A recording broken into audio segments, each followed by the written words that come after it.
I mean, it lost some glass, but not. It's 7 p.m. I call the City Council meeting to order, City of University Heights. Today's Tuesday, July 11th, 2017. The 5 council are present. First order of business is approval of minutes, and if it's okay with council, they've been circulated and we'll approve all 3 at the same time. Is that okay? Mm-hmm. June 13th council meeting, the June 20th special council meeting, and the June 27th work session. Are there any additions or corrections? Hearing none, those 3 minutes are approved by unanimous consent.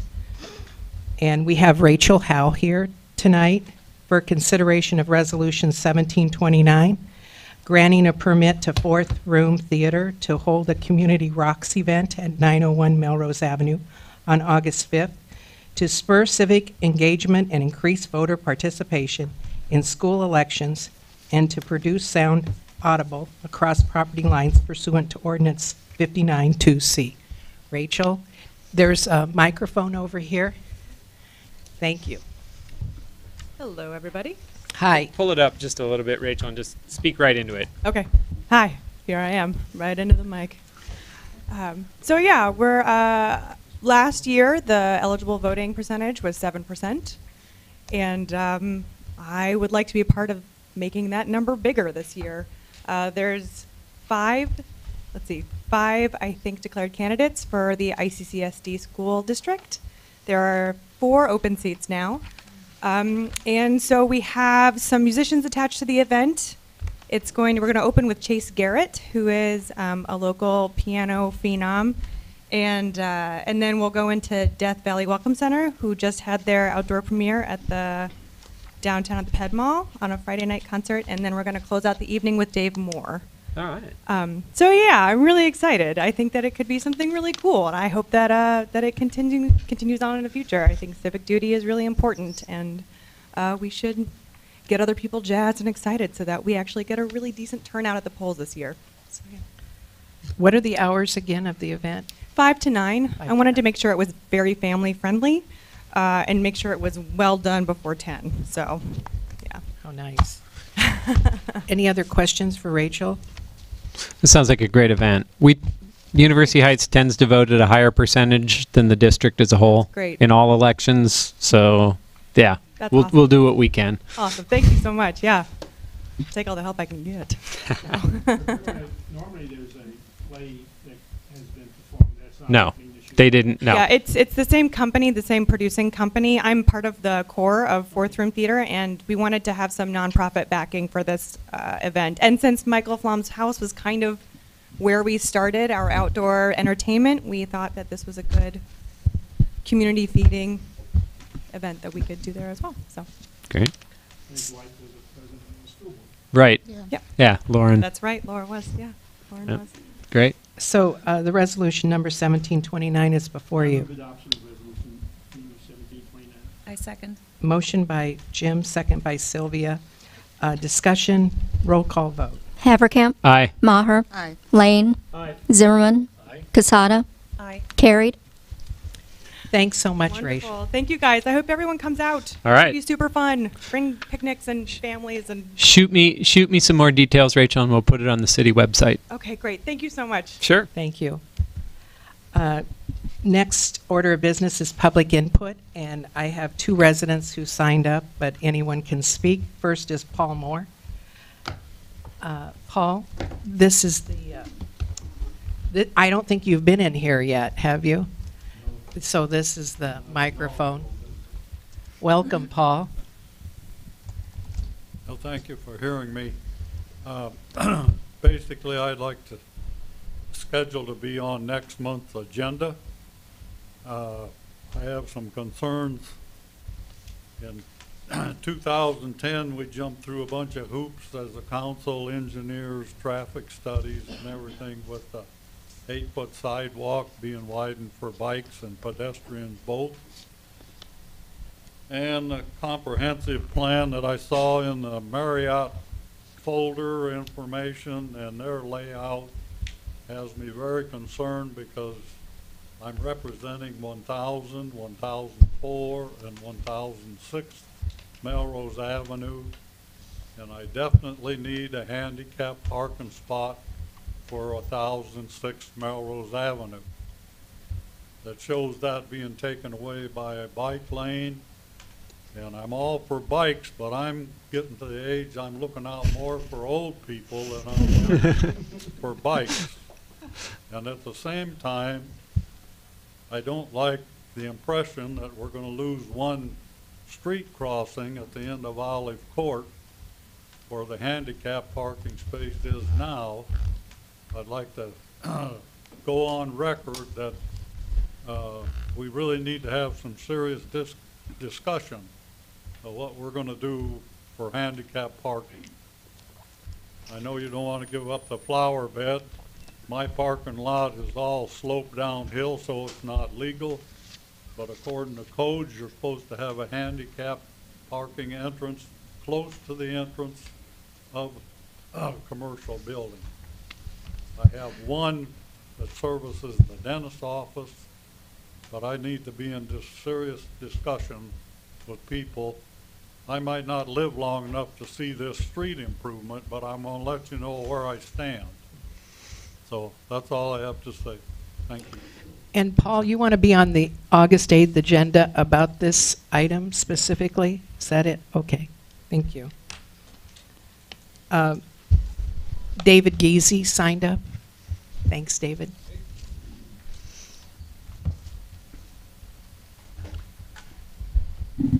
Got a couple different issues that have been ongoing.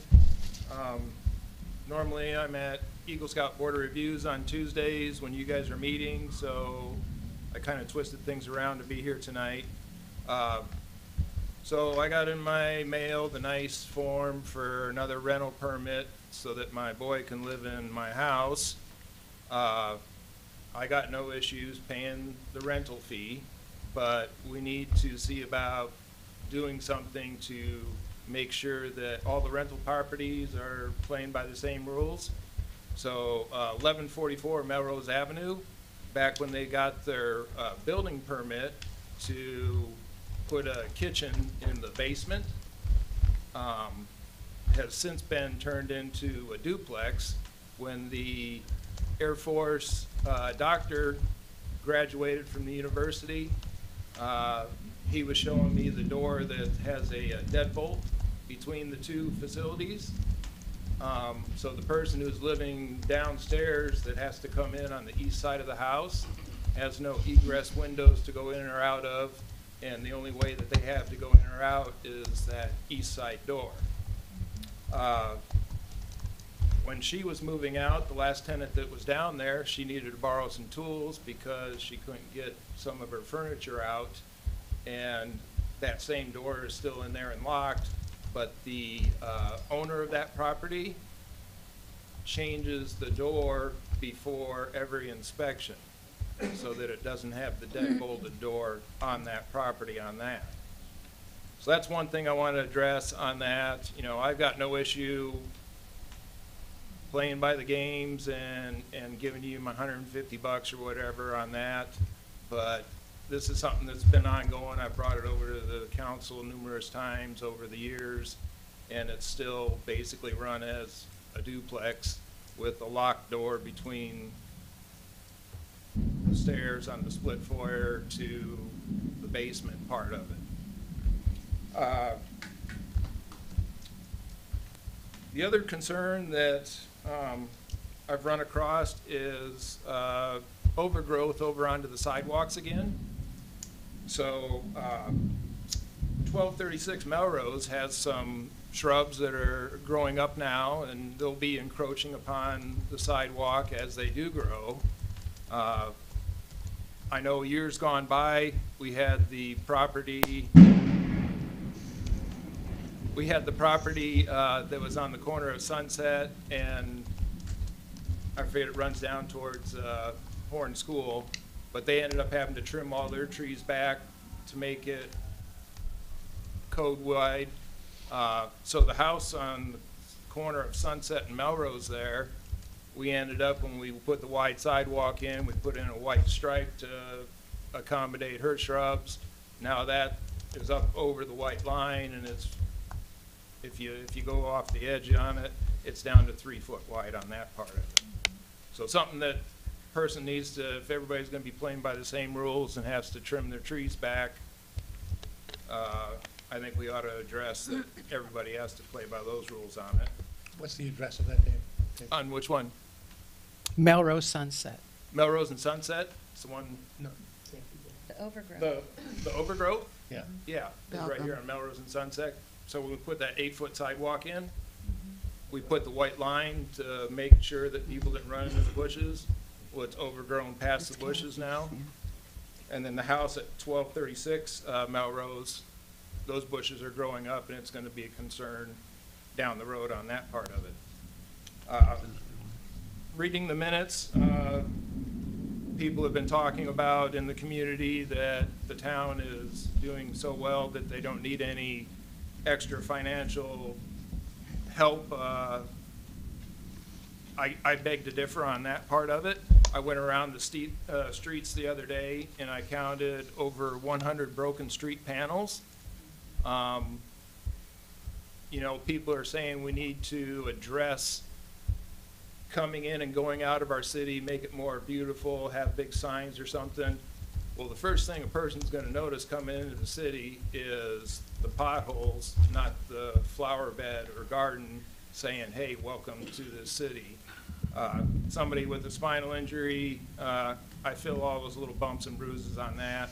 And then on some of the other parts of the streets, I don't know what Josiah on that part of it, but we used to clear out the moss in between the cracks on the side, on the street panels, and retar those so that the water wouldn't flow down underneath and cause more issues down the road on that part of it. One of the other streets that I've had some concerns with and should be addressed again now that we have another outlet is Olive Court, and the width of that street is not wide enough. If you had to put 2 emergency vehicles down that street, one going one way, one coming the other, you'd be driving on grass both ways. So a person may consider making Olive Court one way heading south. That would alleviate the traffic issues coming right out onto Melrose, because they'd have to come around back over off of Lemur and come down to the stoplight. So it would alleviate some of the traffic issues on that if we do that going the north, southbound, turning that into a one-way street on that. So that's something that person should consider. I know we fought this over the years, but we didn't have an option before because there was no other outlet.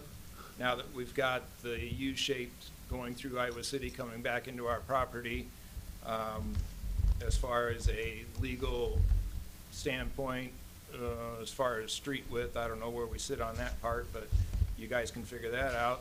The other thing I want to ask for is possibly right at Melrose and George Street, put in one of those solar-powered LED street signs that gives you the speed limit that you're doing and then flashes at you if you're going too fast and tells you to slow down and whatnot on that part of it. I know some of the other communities have used them. Do you mean Kozer and No. George? The short, or the do you short, mean the short outlet on George at and Melrose, George, right at the bottom of the hill there where the cul-de-sac is. in the middle of the hill. Yeah, yeah, in the okay. yep. So, and I think that may be a benefit to people seeing the flashing light. Maybe they'll slow down a little bit before they get to the bottom of the hill on that part of it.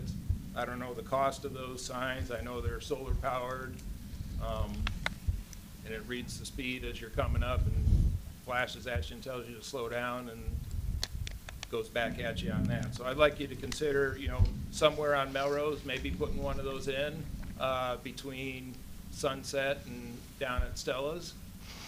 But I think that would be an improvement for the community on that part of it also. Any questions? I'll get back to you, David, on some of these things, Okay. you know, because I know some of them, we're working on some of them. And I already texted Stan Laverman for you, David, on 1144. I've talked to Stan at trap shooting when his boy was there also about it, and there's still another people that moved in, and there's no, if there's a fire, there's no Right. place for them to go. They got one way out. Right. Wow. Right. Yeah, that's. Thanks, David. That's a big issue. David, Thank you, thank you David. for bringing up these safety issues. Yeah. They're important, and I think we need further action. Yeah, that duplex issue is huge. Larry, did you want to speak to the council? Sure.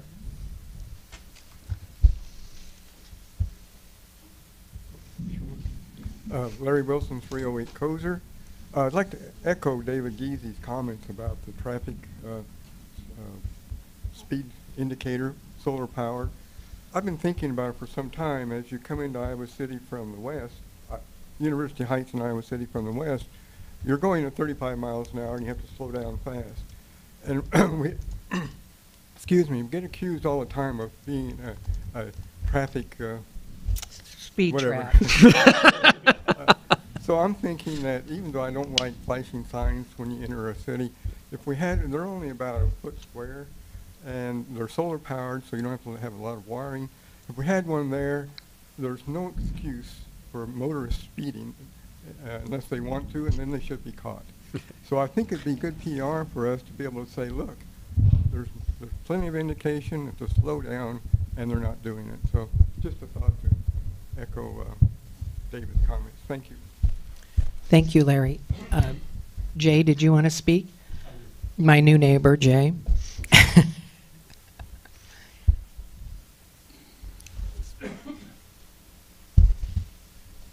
I'm Jay Spakine. I purchased a house next door to Louise and her husband, Bob, at 217 Monroe. I have a reverse 1031 with another rental property in Iowa City. Under the terms of that exchange program, the property at 217 Monroe needs to be a rental for 2 years. Otherwise, it's not allowed. That being the case, not expecting to have a flat-out ban on rental permits, put my energies and time into improving the property and have not applied for one. I was quite surprised to find that rental permits have been banned entirely through the rest of the year. That being the case, if that continues, it's going to be incredibly expensive. But I like to think that although improvements to the property would benefit me, coming into University Heights and making improvements to property also benefits the community. I don't intend to put a horde of people into the property. It's intended to have a few people renting it for a couple of years to meet the criterion for the exchange, after which Jane and I will probably move in. We've been very welcomed by all the people we've met here in University Heights.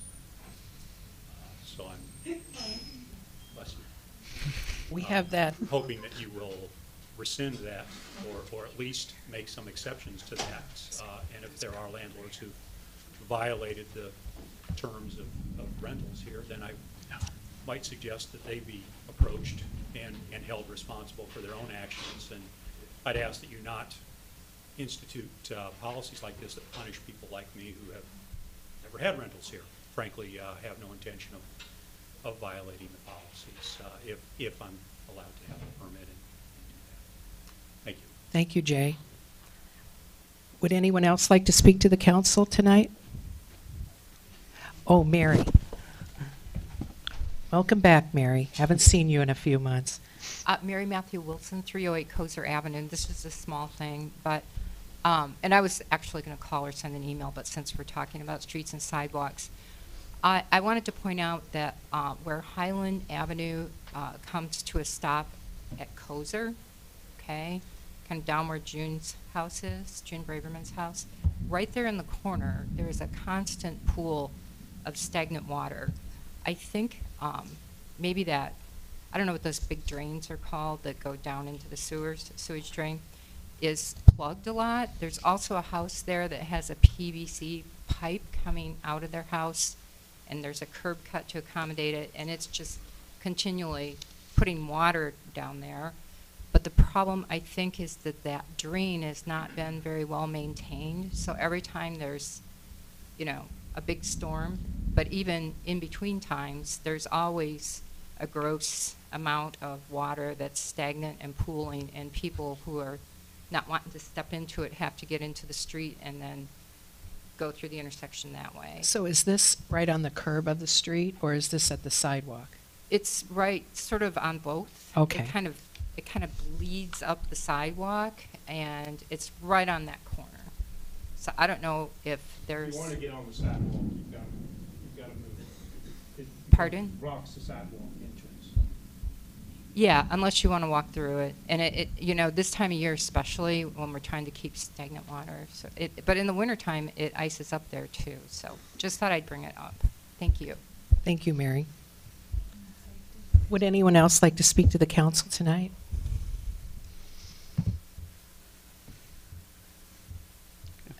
Okay, we'll move on. And if anyone wants to make a comment, just raise your hand. One University Place construction report and updates. Is anyone here? I know that Glenn Siders gave the council a monthly report in an email here. And so we don't have any other report than that, so we'll move on. I would just comment Yes. to everyone about how really good that ravine looks. It's much improved. Yeah, he talked topography about there, it too. and that's what Glenn talked about. And, as you're going out, you might take a look at it. It's not too dark when we leave here. But, those black eyed Susans look great. Okay. Thank you. Next order of business is mayor's report, and this month I didn't submit a written report. I will submit a written report at the August 8th meeting with a July and August written report. There's less meetings in the summer, but there's a lot of meetings within our own city that I've been attending. But I did want to say that Clayton Hargrave and Chris and I and Chris Lyon had met, and we were checking the fixes in our community center here. And in the last month, Chris and I have been meeting with Russ Boyer, and we've gotten up a lot of the things like the coat racks that look decorative too, and then things in the office. And it was just completed. This door to the north is going to be private. He put a barrier there. A wall. A wall.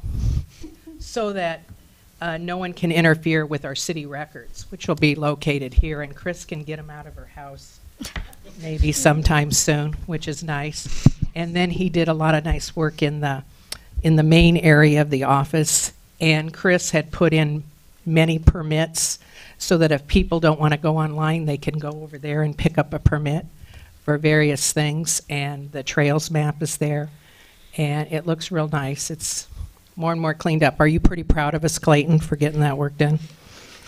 Clayton's pretty touchy about how he's done all the decor for this. It's so beautiful. Thank you, Clayton. And then the other thing is tomorrow night, Wednesday, July 12th at 4:30, is the MPO Urbanized Area Policy Board, and we're going to meet here in the community center at 4:30. And this means that this representatives, elected officials of Iowa City, Coralville, North Liberty, Tiffin, University of Iowa, Johnson County, hope I didn't forget anybody, and University Heights will be here, and this will be the first time they get to see the community center.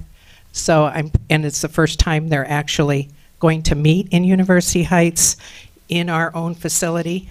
One year I did have them meet at the University Club.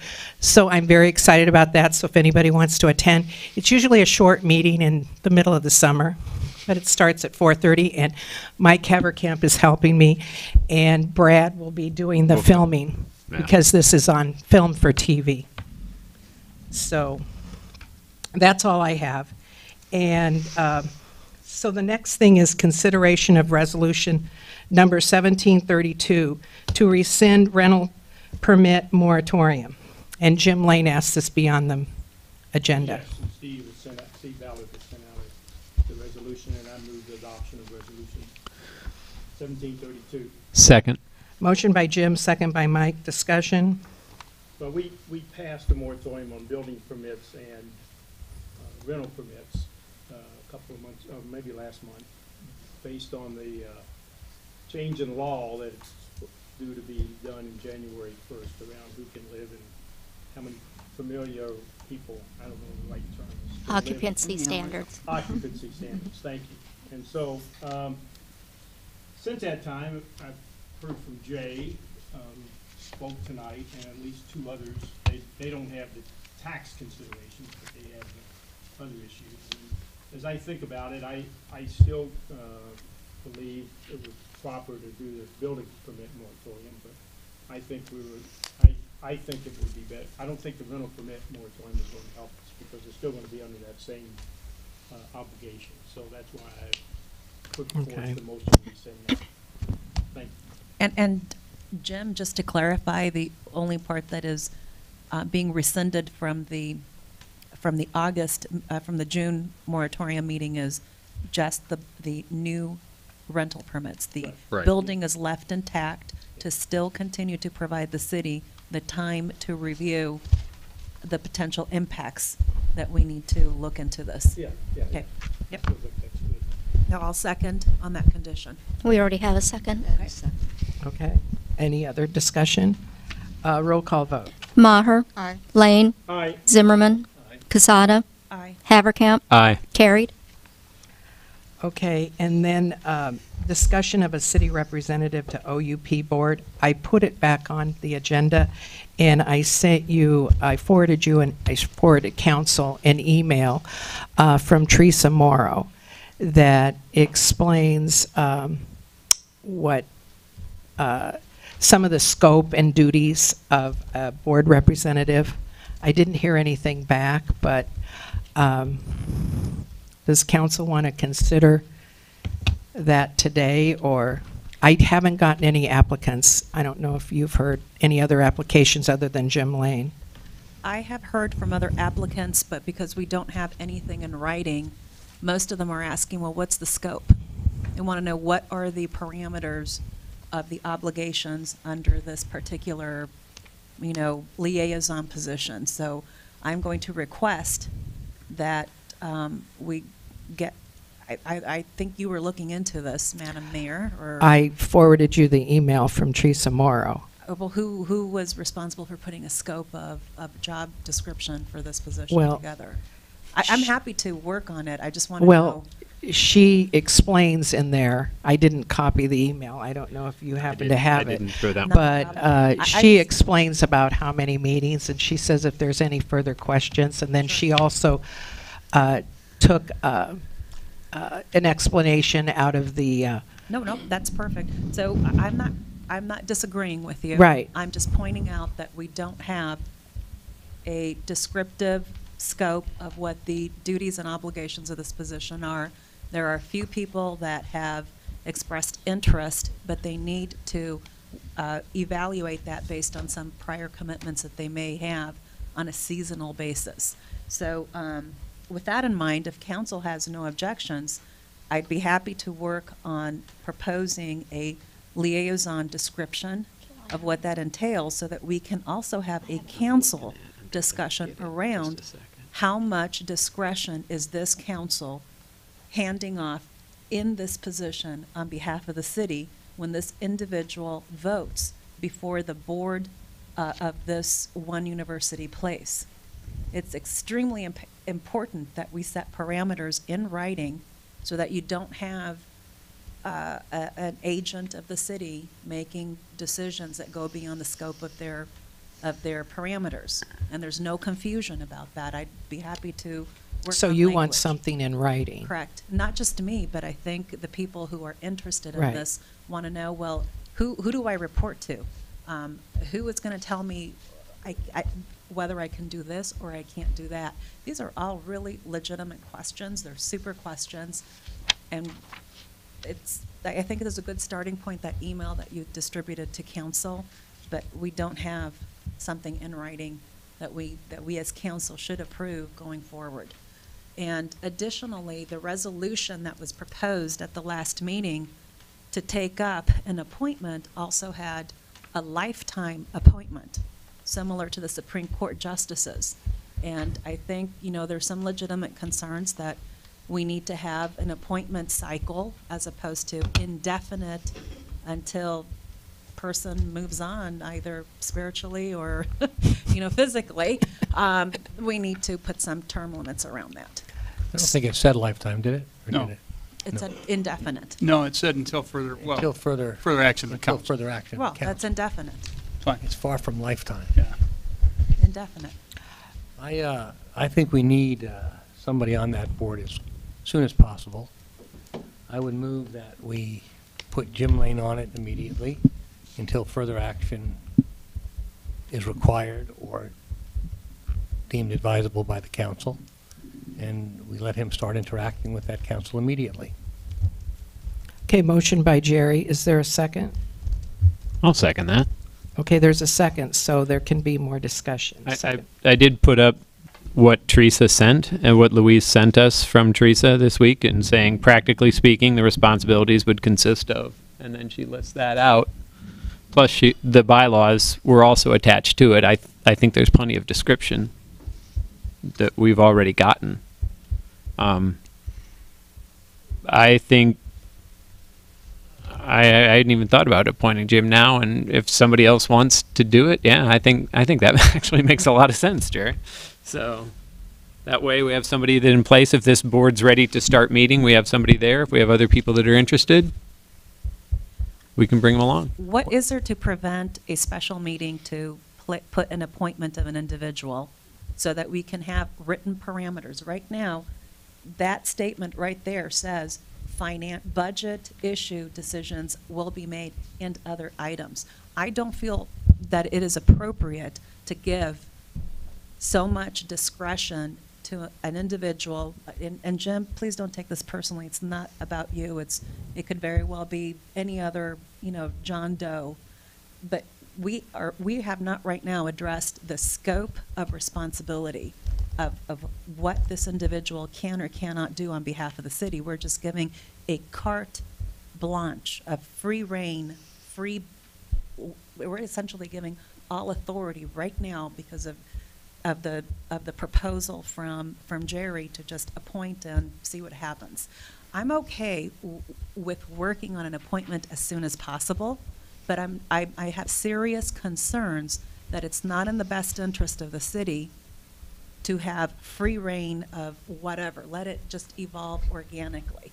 I think this council is still responsible and will be committed by this individual on their decisions that they make. And that commitment needs to be explored by this council. We have an obligation to put it in writing, put some parameters around it, and then go forward with appointing. And I'm happy if you all want to consider Jim Lane, but I've got to tell you that Clayton Hargrave is here tonight because he too would like to be considered for this position.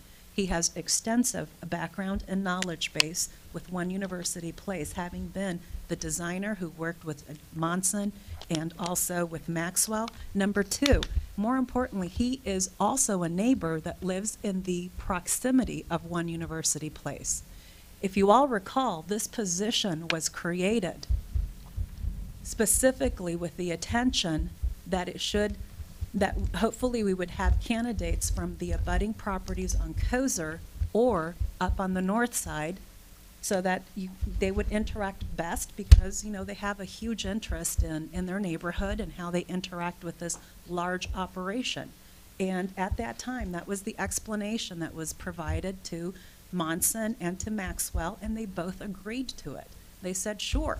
That's why this homeowners association position is created by contract, and it's really meant to be taken care of by folks that live around the area who have the most to lose by decisions that are not being taken care of internally and through city council. It appears to me to be an attempt at a condominium regime sort of thing to deal with the occupants of the condominiums, not neighbors. It's this whole south building. Yeah, but I mean, it's the I mean- occupants of Right. the I mean, building. Us as the in being in commercial. Yeah, us as the occupants as upstairs. as a condominium purpose, or This isn't I mean, this doesn't have to be contentious between Jim Lane and Clayton Hargrave. We need somebody on that board. To not have somebody on the board is irresponsible. To have somebody on the board immediately, I think, is the responsible thing to do.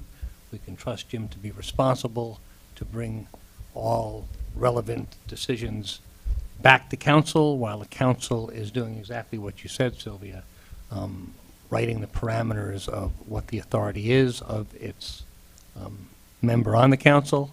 And I think we should go ahead and appoint Jim, and in 6 months reconsider the appointment of other folks who get in an application and show interest. I'm sorry, can you, okay, so you are now putting a short term on an appointment to start a relationship with an organization that's important to the city, and then terminate it in 6 months?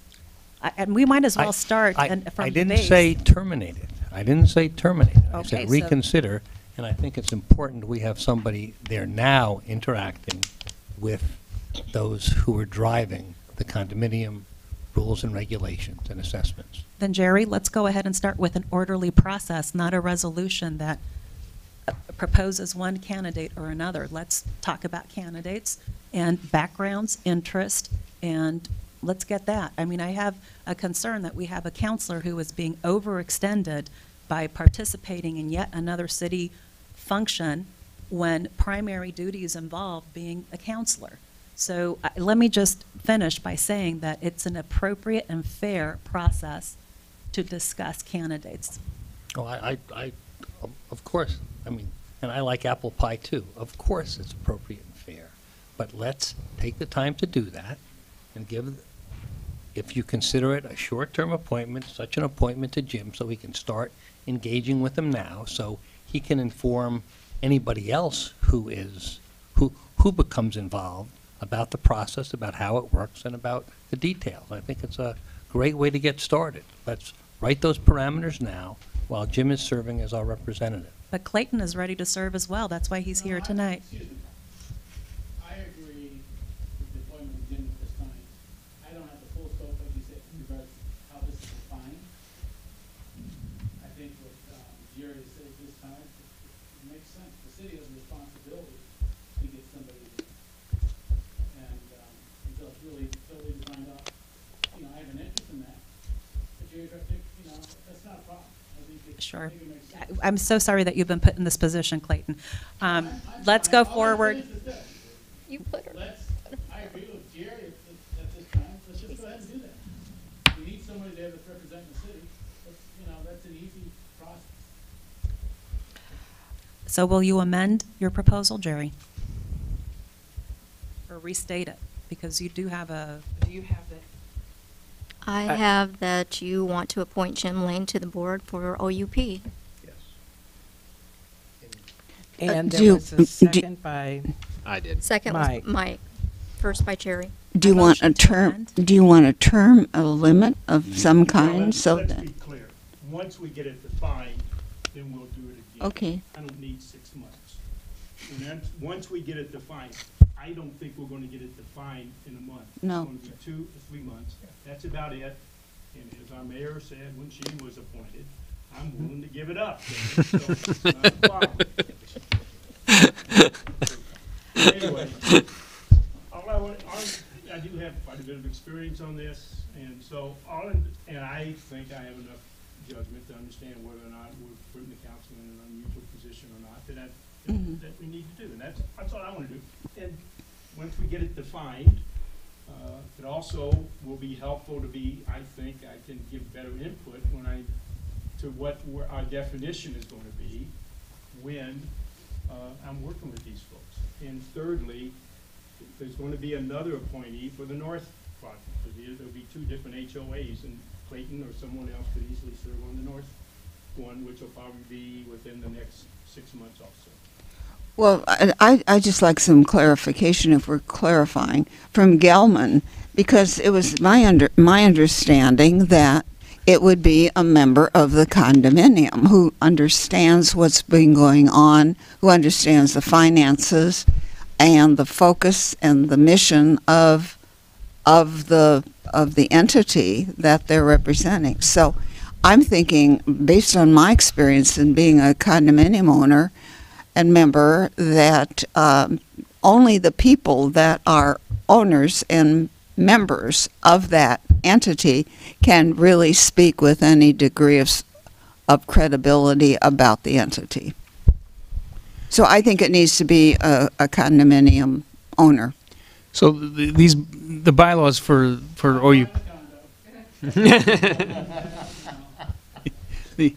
the bylaws for the board for the owners associations for the OUP North and South buildings are a little different in that they specifically provide that the council may appoint a member to each board of directors. So but I thought reading it, the understanding was it would be someone who has an interest, a dog in the race, so to speak, that was on the council or that was involved intimately, and not a citizen. Yeah, there's nothing in the bylaws or the articles of incorporation that would require that. I mean, I think the idea was that the city has a dog in the race because of the location, and therefore the council, speaking for the city and the community, had the right to appoint someone.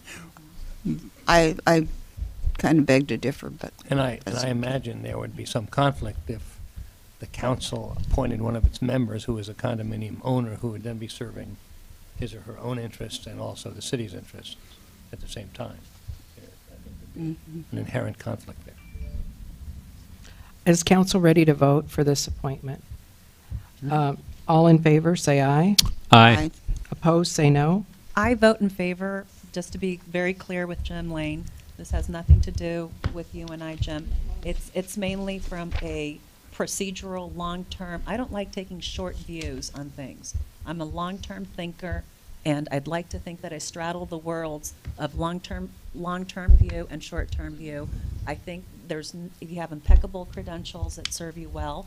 I just am trying to set this up so that it is structurally sound, and it is consistent, and it is fair, and it's open and transparent, and that's what this council needs, and that's what I think we should be advancing. But there's nothing that stops us from doing that right now, and we benefit from having somebody immediately knowing what's going on that council, on the condominium board. We cover both bases. I think it's a great solution. So that was all yes? Unanimous. Okay. You're going to abstain. Thank you. Okay. Interim Chief Chris Lyon asks that the police report be moved now because his wife's having a birthday today. And so, Chief, you want to discuss your agenda item? Yeah. I didn't submit a written report this month. It may not look like a lot's going on, but since we're understaffed and everything, there's been a lot going on in the background as far as hiring people and responding to ongoing issues. Anyway, agenda item here was, I just wanted to bring up the signage for the police department in the city. I was just wanted to see where that stood. I would really like a sign that people can find the police department. Pretty much every day somebody finally finds us and says, boy, that was hard to find. Today the state DCI was here, said it was hard to find, went to the wrong building, couldn't find it. You know, it's kind of embarrassing when like state and federal agencies are here trying to find us and they can't find us because we don't have a sign, let alone just when the investigators can't find you. That's really hard. Yeah.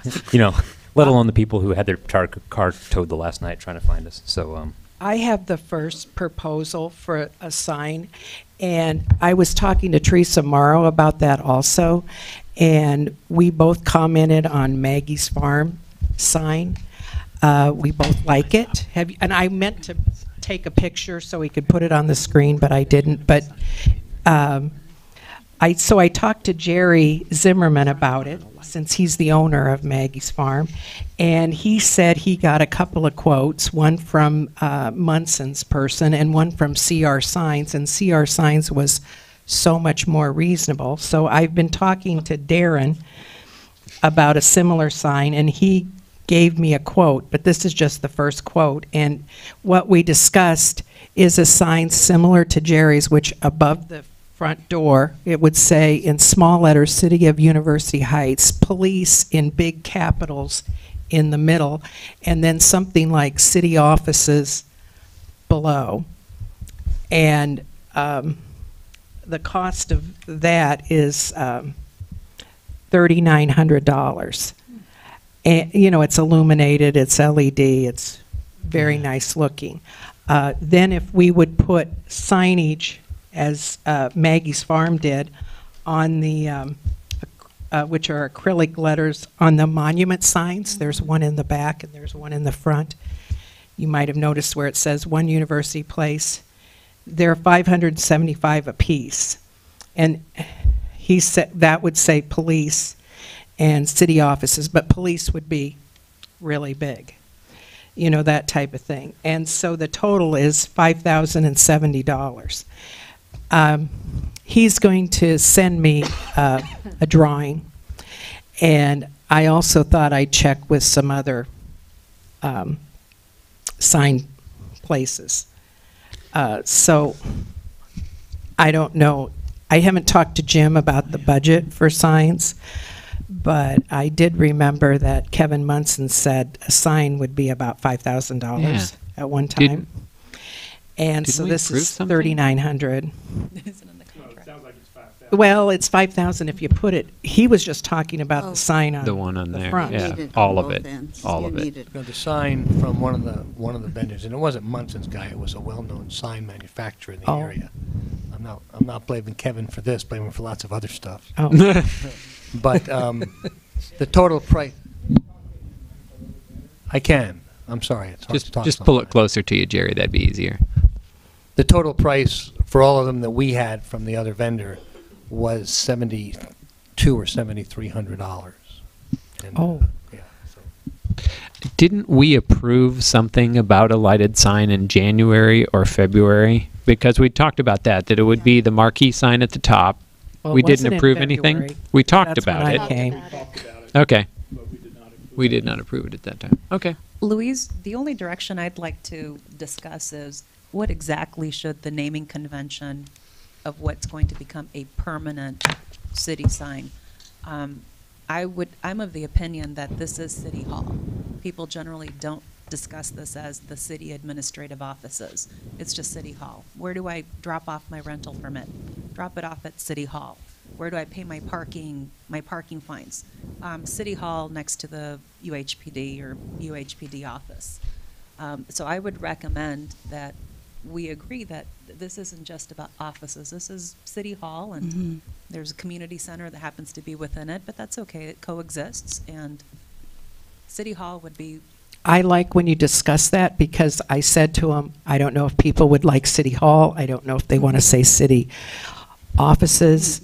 I said I haven't heard them call this City Hall, but I think that describes it. And I don't want to say community center, because then it's really tiny print all the way across. Nope. Again. I would say that City Hall is comprehensive.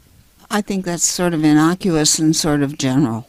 I'm not anxious to advertise where the police, the outside residents, you know, all you gotta do is tell the folks the police department is at City Hall. But I don't necessarily want police written down. Very loud, bold letters. I think it's a deterrent. Yeah. What? The words, So is putting that out Also an there. attraction. It's also a magnet. Yeah. Really? Okay. Yeah.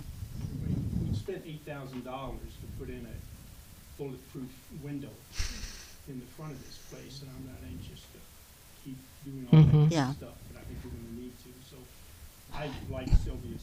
Yeah, I agree. The offices, either one is fine with me, so. What do you think, Chris? I mean, I guess I'm okay with it just saying City Hall. I would still, it still will be harder for people to find, but I guess if it says City Hall, at least I can point people there.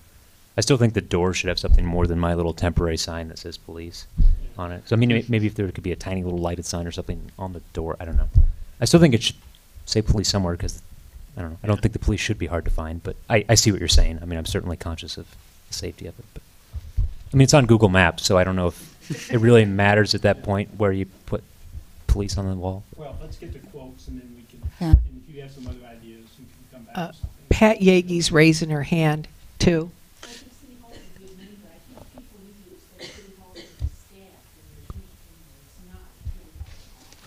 You think it says, if it says City Hall, that it's staffed?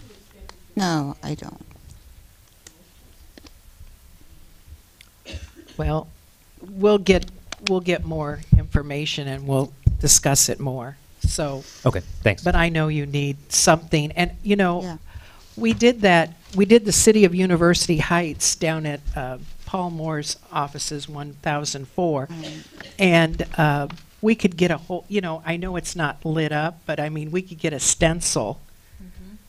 You know, on the door. Yeah, no, that's. And that's fine. that might be. I mean, if it's at City Hall, that would be better than nothing, you know, so. We don't want it better than nothing. We want it perfect. No, I mean, I don't know whether it's right or not to have police on there, but I City want it Hall perfect. would work. I mean, at least And people could find it. So. Mary has a comment.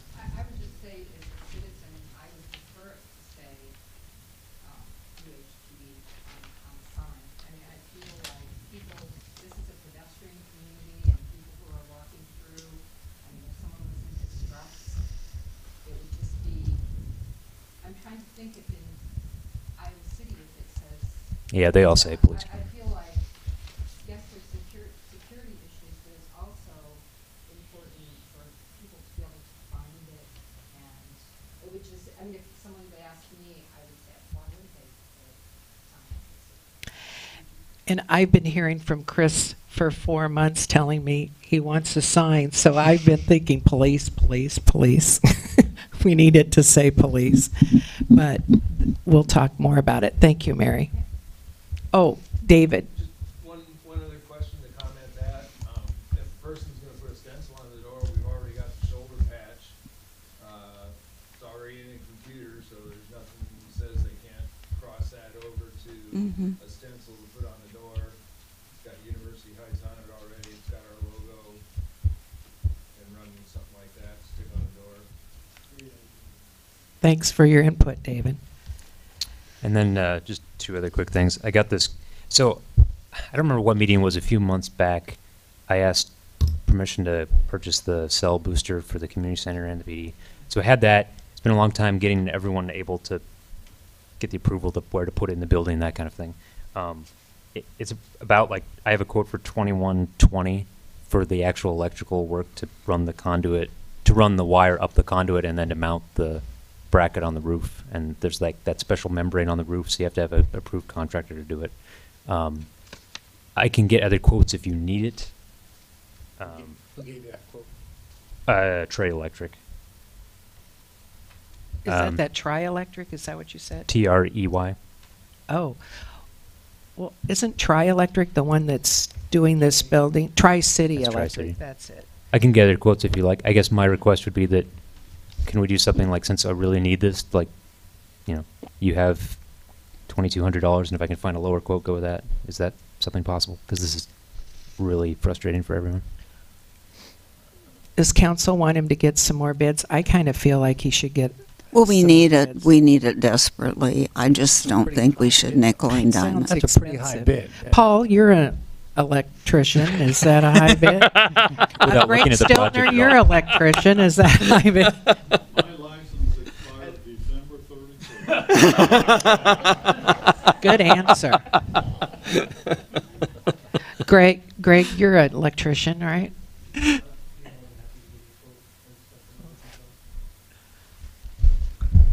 Is it not possible to just say, you know, 2,200, but go with the lowest quote if I get one, something like that? Because I Yeah. need to get this going. Yes. Yeah, you need to get it going. Is that Yes. agreeable to council to And that's all within get your some budget more already, bids and so yeah. go with the lowest quote? Yes, we've wasted time. Competitive bidding is always a good benchmark.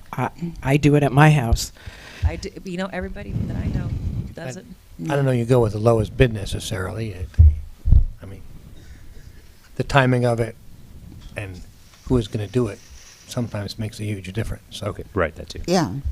I guess that since it's in budget, give me a little leeway within that, but like, don't go Yeah. above 2,200, is that, can someone? Okay, Yep. you got Yeah. the okay. Okay, you don't need to, okay. And then How the, soon do you need it? yesterday. Yeah, he's been wanting It's this been- for It's months. been a while. Yes, it's overdue. And anyone who's called me can tell you, Steve, every time he calls me on my cell phone, I have to call him back on the landline. You have to call me back too. On my Everyone, yeah. That's, called back the chief of Iowa City today on the landline. But I and think then- as a matter of course, you should get always more than one bid. Yeah. And then the last thing was, since I have to run to my wife, were there any questions about not in a bad way, I'm happy to run to my wife, the discussion later of the ordinance about game days, was there any question for me about that, or can I email me Well, later? do you have any problems with that? No. No, I mean, to me, it's, as I read, I don't have it in front of me, to me reading it was enforce the laws that we have, and that, I think that's what we're doing. I mean, and give a report monthly. and give the report, and I'm fine with that. I would like, at the next meeting, when you get home, to kind of talk about where you see the points of emphasis that need to be Sure. accomplished. I can do that now, too, if you want, but, or next meeting. Actually, if you don't mind, Chris, Louise and I want to continue to work with you. That resolution is going to trigger a number of back office administrative type. items that need to be cleared. Okay. And in order to make that resolution successful, we have to have back office operations checked off. So Louise and I will continue to meet to make sure that your team is ready to go. Yeah, that's fine. All right, Thank you. guys. Tell Appreciate Grace it. happy birthday. Yeah, I will. Appreciate it. Absolutely. I have another comment about the police, Louise. Yes. Okay. I'm on the Crimestoppers board, and Crimestoppers is having their national night out on August 1st. And so the police will be hosting it in Tower Park. The hours are what? I'm not sure, like 4 to 6 or 7 or something. Yeah, I think it started at 5. That's what it was Yeah, last year. and the police and Herky, and maybe the crime dog, McGruff, will be circling the town, and they will come here. So we're also going to have ice cream, and the children are eager and very welcome. We'll have vanilla and chocolate, although last year vanilla was more popular than chocolate, which is Really? certainly not my childhood memories. But so we're going to get signage, but I just wanted to put that out and might get it on the web so that Absolutely. Yeah, that's wonderful. That yeah. was a good event. That's yeah, nice. it's a great opportunity for the community and the children. Thank you. Let's go down to Zoning Commission report. Pat Bauer, welcome back from your vacation, Pat. Two separate items. I think will make sense to take them up separately. The first was the 5 ordinances that the Zoning Commission is working on for the past year that we presented to the City Council at a work session on June 20th. The first page, if you go back a page, Mike, are the minutes of that meeting. I just wanted to explain that in consultation with Clerk Anderson, we thought, given that the meeting was taped, there was no need to, and given the extensiveness of the supporting documentation, that we should have kind of a bare bones, just kind of where you can find these explanations on the tape when the tape goes up. There was a request for a shorter, succinct explanation of what the ordinances do, and Alice Haugen applied her considerable talents and prepared one of those, and so I submitted that to you as an agenda attachment. At that point, I think I'd want to segue. There also were, at the June 20th meeting, there were preliminary maps. And the final maps, pretty much the final maps have come in, and so I attached them as well. That will be referred to as exhibits or appendices to. And this was the end work product that you authorized to purchase about a year ago. And it was very, very helpful to the commission, and I think will be going forward if these ordinances are approved. I thought Steve's legal report would be a good place to turn, page 2 in that, where he kind of goes through his notes, and given the way I directed Clerk Anderson, that, you know, and the suggestion was that we ought to, you know, have a, as I say, at this point, I think everything that the zoning commission has to give you, we've given you. But that we kind of calendar this for city council action beginning in the fall. Steve points out that people are way over the summer. We've got the ULP matter coming forward. And so that the council perhaps tonight kind of have some sort of meeting of the minds about that something goes out to residents, you know, late August, early September, advising them of this packet of proposals, directing them to the supporting information on the website, including the underlying ordinances, as well as the recording, the video recording of the work session, and that we, that the council then proceed deliberately, perhaps September, October, November, to give this thing 3 readings. I think the discussion at the work session was everybody in town is affected by this, and for the, you know, whatever it is to send out a mailing to everyone in town, it's useful in terms of transparency, that people don't figure that something was sprung on them. So that would be my kind of stop there, and suggest that there be, you know, perhaps some council consideration of the appropriateness of proceeding pursuant to that schedule. I think the schedule makes a lot of sense. It works out well with everything else. I'd like to see us proceed in that manner.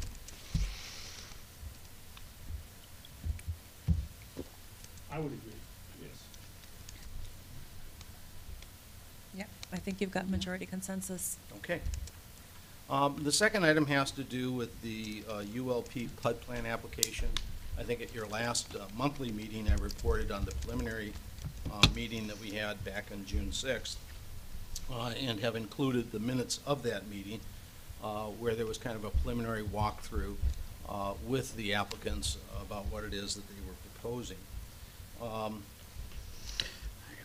I guess that's as good a point as any. I made a very explicit point at the beginning of our discussion to the commissioners to suggest that they, you know, not formulate a decision on this proposal until they've heard all the evidence, until the proceedings in front of the zoning commission have been concluded.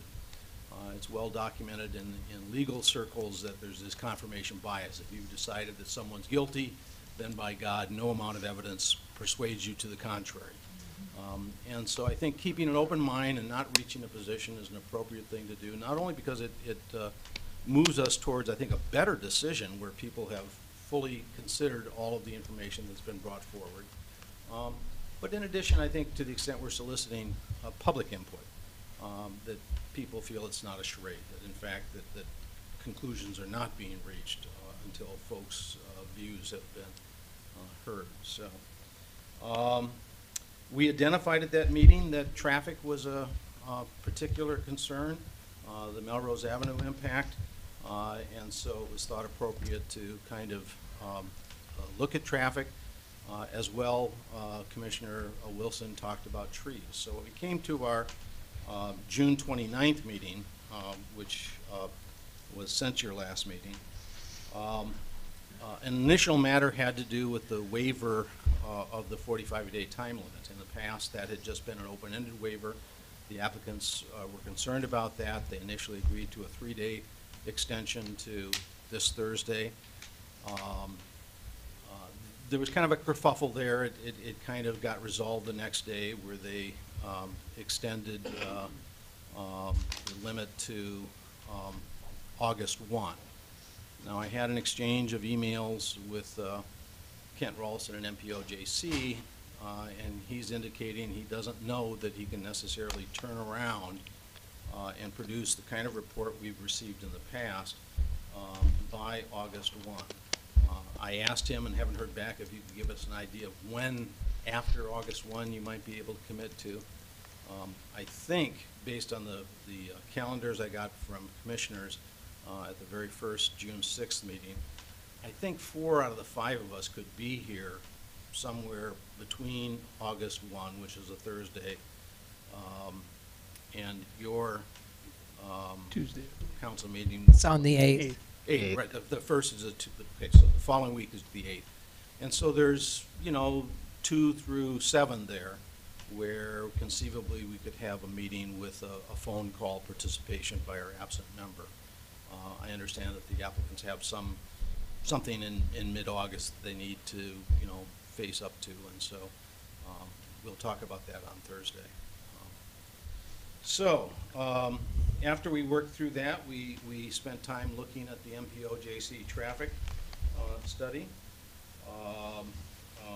We also examined the tree impact that Laura Hawks had put together. I guess it was the following day, Steve Ballard sent the applicants, I think, 11 separate points of more information that's needed, and that's based on a phone call I had with Greg. We're expecting that, sometime tomorrow afternoon. And so I suspect that Thursday's meeting, we're going to have a presentation by Josh Schomburger about the hotel motel tax aspect of the proposal. But the lion's share of that will be going through those 11 points with the city attorney and the city engineer and making sure that we have the kind of information that's needed for Steve to draft an ordinance amendment and for MPO-JC to do their proposal, the thought being that come August 1 or August 2 through 7, we would be able to formulate a recommendation and send it on to you folks for your decision. Again, our position is strictly recommending to you what we think, but we're trying our best to fully vet this project. And I guess my thought is this is the only thing we have on our agenda now that we've got these 5 ordinances off of our table. We would like to think that we're able to do a good job of that and bring forward the information you folks need to make the ultimate decision. Now, there was some discussion at the last meeting that this was holding up the developer and that we ought to just kind of move everything forward immediately to council. I don't think that the members of the zoning commission took that suggestion, and so I did want to get, again, as with the thing, some indication from council that we're that we're following the right path, that we're following the template that was used with OUP, and that you're comfortable with the process that the zoning commission is using in this matter. Yeah. So, questions or concerns about what the zoning commission is? Say here, in contrast to the minutes, we've tried to make them quite elaborate, full, because the meetings are not being video recorded, and we want to lay an appropriate foundation for your ultimate decision. I've been thinking a lot about the last meeting that we had, and I'm sort of a junkie for watching hearings and events when they occur. And I find myself always saying, now, why didn't they ask this question, which really goes to the heart of a problem that somebody's having, and it's never asked. And with all due respect, I would like to ask this question because it has preoccupied me since the issue came up. And it goes to how you're spending your time and the time of the commissioners. And I will reiterate again that Greg Stiltner told me without question that he had 4 of the 5 council votes already. And I give you my word on that. And I told somebody that day or the day after what he had said, so there's contemporaneous evidence of that. But if I'm not saying it's true, I'm saying he said it. And I hope it's not true, but it's important that we get that out because you're spending a lot of time and the commissioners are spending a lot of their time. So I want to be sure that that is not the case, or if Greg was really telling something near the truth when he said that.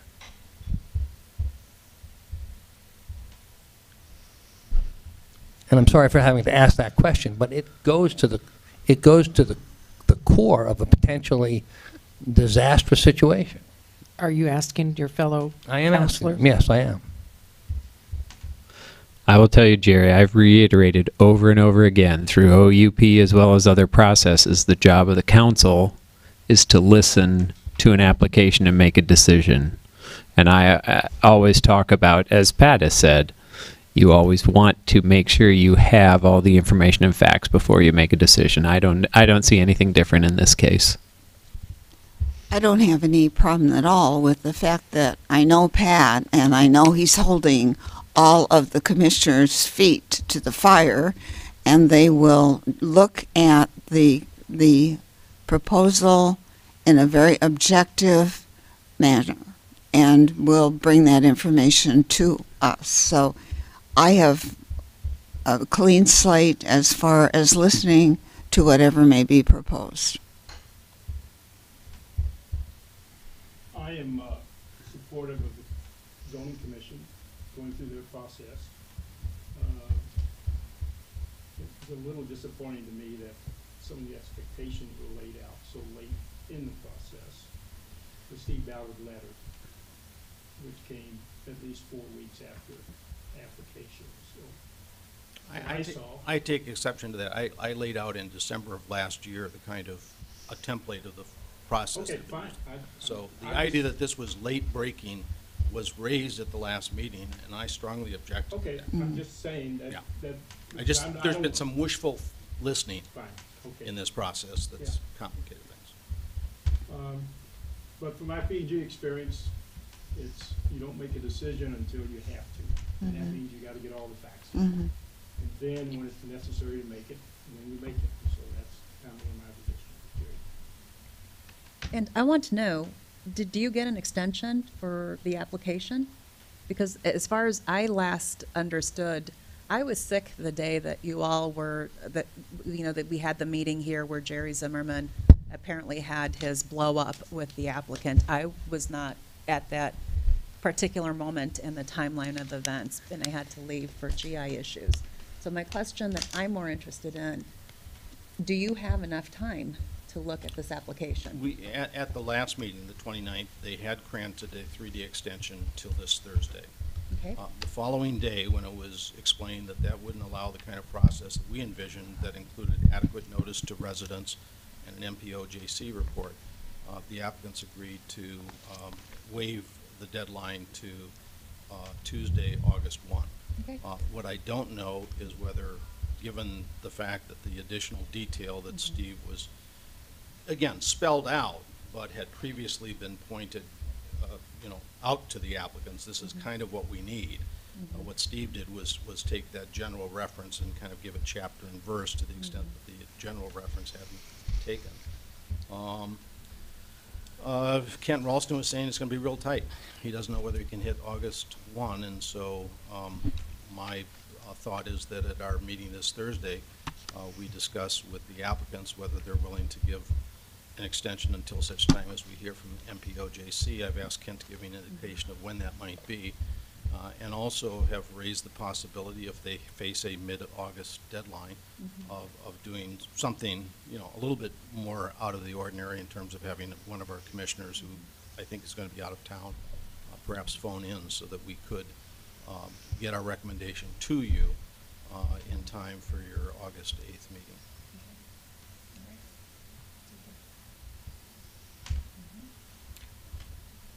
Just to go back a little bit with the 5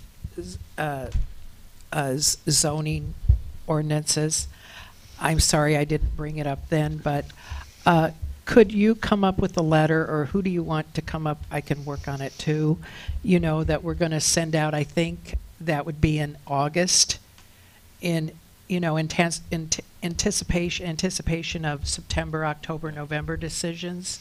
I would suggest that the back side of that letter could be what Alice has drafted, and that the front side could be something in the way that Steve could put together along with what he did. Okay. With the, But I would imagine yeah, it's, happy to be involved, but Yeah, I wanted to kind of work. My first drafts are pretty dense.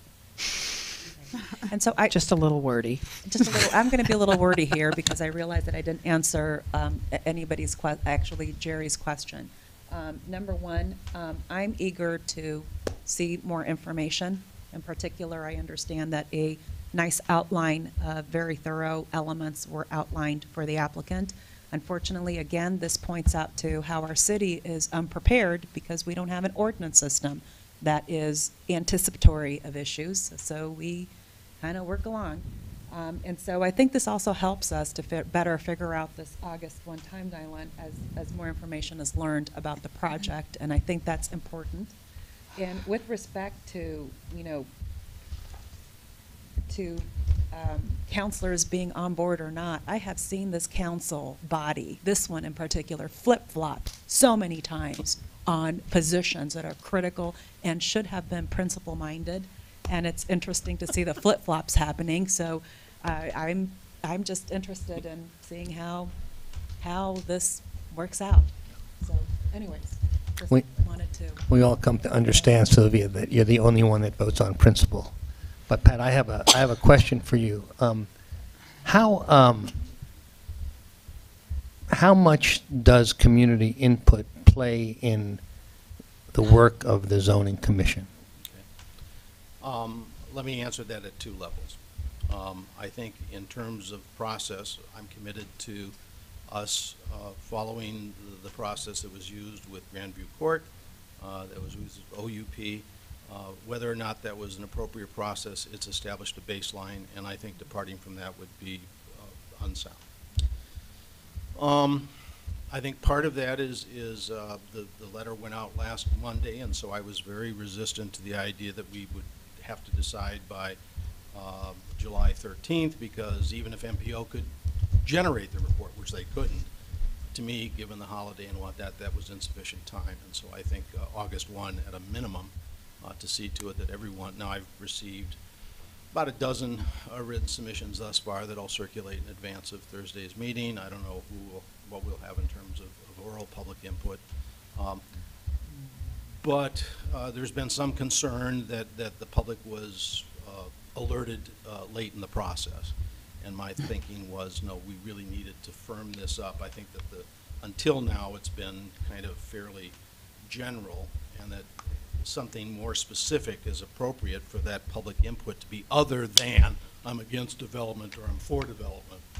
We want people, obviously their opinion is important, but their reasons are even more important. If someone can give me reasons in support of their opinion that I find persuasive. I guess in terms of ultimately, I think I have a responsibility to reach a decision that I think is the best interest of our community as a whole. I think public opinion is significant in that regard, but for me personally, it's not dispositive. If I don't think that public opinion is adequately reflecting what I think are, in my best judgment, the full interest of our community. As I can't speak for the other commissioners, and we don't have to have some sort of orthodoxy. We can each reach our decisions for different reasons. That's why you have public groups like this, because you do represent. But speaking only personally, it's certainly significant, but not dispositive. Thank you. Rich Schmidt wanted to comment.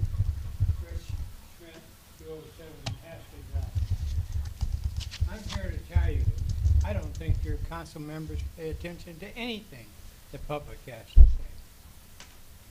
I worked very hard to get a different council. I got the same results with this council I have with everyone else. That's why we're sitting in this building today. I lost. But I don't think you pay attention to the people. You have your own group, and you make a decision, and you're just like Washington, D.C. Once you're elected, to hell with you. That's my thoughts. And I really makes me, that's why I haven't been coming to this council meeting. It doesn't do me any good. Thank you. If I might, Rich,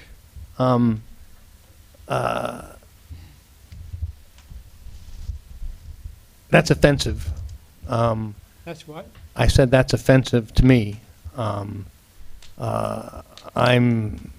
on this council as an individual to represent and reflect the views of the citizens and my own views about how these decisions get made. And that last fight we were in together, and you do have a different council now, I think, and some different members of the council, and hopefully the output will recognize, to the extent that we want, the views of the citizenry. And I hope it does. I hope so. Thank you. Thank you, Rich. Are there any more comments? Did we give you enough direction? Did council give you enough direction? I think so. I think we're kind of, I think, Steve, we're on board in terms of the ordinances. And I think, you know, I will be prepared to represent at Thursday's meeting that council approves of the way in which the zoning commission is proceeding. Whether or not council agrees with our ultimate recommendation is obviously that's for council to decide, but that our process is sound. And the meeting's Thursday, the 13th at 7 p.m. Here. And I noticed that Kent Ralston wrote, are you planning on having MPO come that evening? I don't okay. think as I envision the agenda, Josh Schomburger will be explaining the hotel motel tax.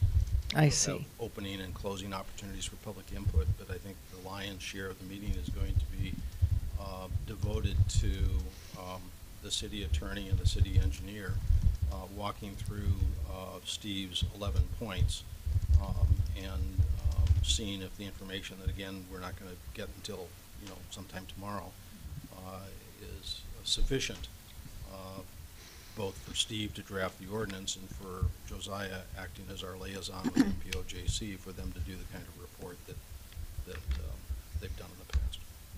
I just want to say I agree with this council that you've been doing some very good work, and the commission has done really great work. I've attended all the meetings, and we really appreciate all your work on this. Thank you. Pat, just one last thing, as you mentioned quickly, and I think what's hard in all of this is, as you said, regardless of how a vote may come to the zoning commission, it comes to council no matter what. And I think that's hard for people to understand sometimes too, and it's the way the law is, and that it just struck me. You mentioning that again made me think of that. So yeah, and again, to the extent I've explained it to commissioners, my sense of it is that the law is very deliberate there. That you have 5 people who don't stand for election who have 5-year terms, and if they think it's a bad idea, then you need to have 4 out of 5 vote that way. Mm-hmm. It's a supermajority requirement. Mm-hmm. Whereas if we think it's a good idea, you still need, and the adjacent property. That's right. So many options. Yeah, that it takes a mere majority, but that also means that a mere majority can defeat the change. So. Right. Right. Any other questions for Pat? Thanks again, Pat. Steve Ballard will do the legal report. Thanks.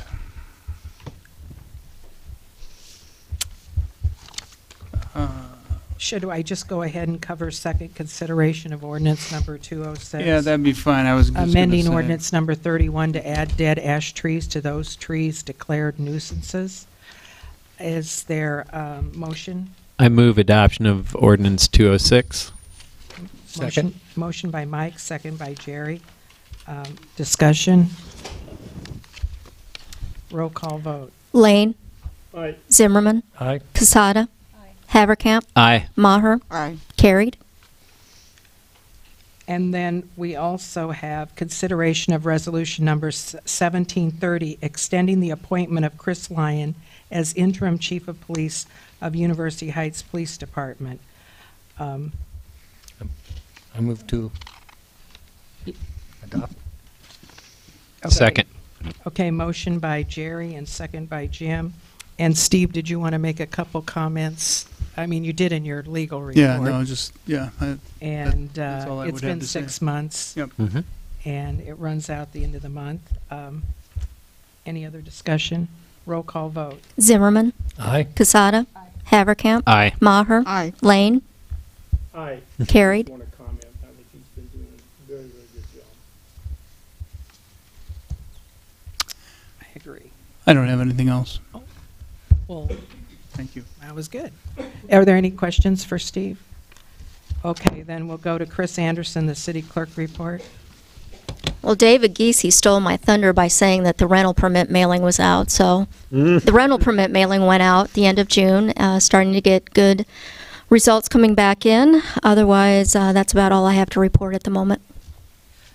Chris, I have a question with respect to a project that you were working on under Wally Heitman. Mhm. How is the electronic transfer of records coming along? I haven't been able to work on it the past couple of months due to job number one, but I have time planned this summer once closing is done at the University of Iowa. And there are, as Louise alluded to, there are boxes. I don't know if anyone here ever went down into the basement. Did you ever go down there, Sylvia? I did. And you saw all the files and all the boxes. There is stuff back to the 1920s. Nice. Should we be considering, as a council, perhaps outsourcing this over to a service that can be of assistance to our clerk? I think that would be expenses well, a good investment of time, and Well, I'd like to understand the percentage that Chris estimates has been done and what percentage is left. So right now, most of it is going through the boxes and discarding things that we don't need to keep, you know, outdated items. Lori and I need to go through financial records and look at those items. So that at this point, I would say having someone coming in would be premature because there is a review that needs to occur. But I can give you an update later. There have been things that we've been working on OUP that has taken precedence over that, but it is an ongoing project. Thank you. Any other questions for Chris? Okay, we'll move to finance. Jim, did you have anything this month? Well, I didn't until I got to this meeting. Let me make a couple of comments. The budget for fiscal year 17 is probably going to come in about $1,000 shortfall from the estimates I looked at. It began as a $14,000 shortfall. So overall, I feel pretty good about it. I may change how much that is later, but I'm just trying to give you an estimate from what I look at from Rory's piece. Our budget for next year is $24,000 surplus, of which $5,000 got spent tonight.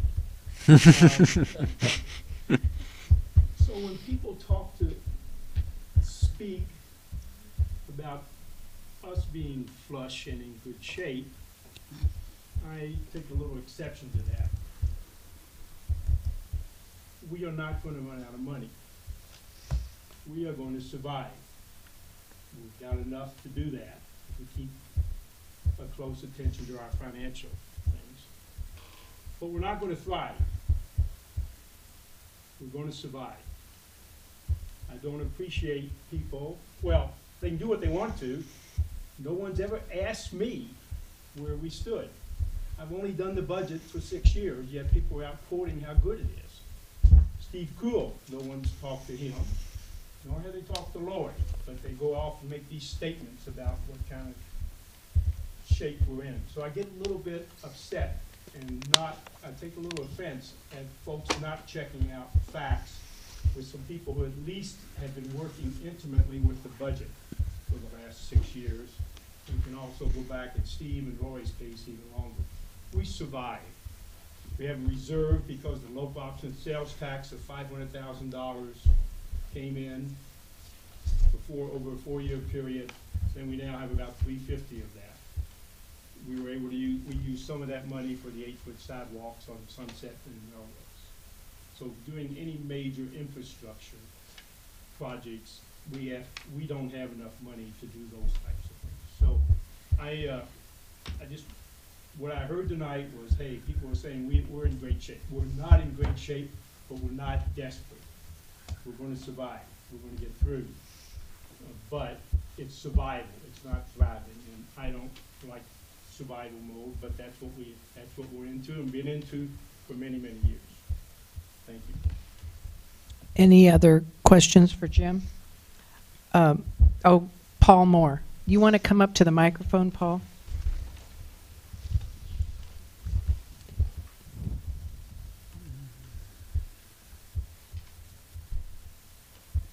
I'm not a financial expert, but I agree with Jim. I've watched this community rise and fall my whole life. Always a crisis or they're doing good. I was very surprised the University of Iowa said what they may do with the athletic club. My first question is it going to stay on the tax rolls? You lose that infrastructure money, or basic, it's going down the tube. I happen to live in an area, we just spent $750,000 lining our sewers because they were put in 1930. Does that ring a bell with anybody here? That's when the Kozer brothers started.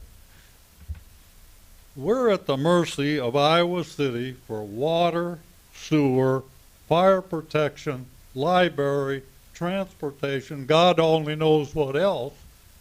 But when these contracts expire, we have no choice, bite our tongues, and do what Iowa City says. We have no place for a well system or a water system. We have no place for a sewer plant. And we really need to look how a good economical basis to maintain this community. And I can guarantee you somebody's going to come up with the idea, well, just join Iowa City. I think there's an You've ordinance on enjoyed that. low taxes up till now, but you can expect 15, 20, 25%, whatever they want to raise things. That's what's going to happen. I watched my dad suffer when he was the mayor here. He got all kinds of static by letting the Grandview Apartments come in, back by the Nagel family. It's risen and fallen and risen again from the ashes, all the improvements, which is helping. But the council really needs to consider and look in history, and I know you flip every so many years, so there isn't much continuity or people remembering what's happened in the past. But as Jim says, we're going to survive. But I just want everybody to be aware of my aspect, and as a property owner here, I don't even have a vote. But thank you for listening. Thank you, Paul. And Paul, Pat? anytime you get up and speak, it's always well worth it on our part. There's a little bit of bait and switch going on here. 2 years ago when the prior council was considering a TIF, rebating 95% of the tax increment attributable to this development for the next 15 years. Jim Lane wrote a document entitled Potential Tax Consequences from Young University Project, and the last line of his conclusions was, I would expect us to balance the budget consistently throughout the TIF rebate period.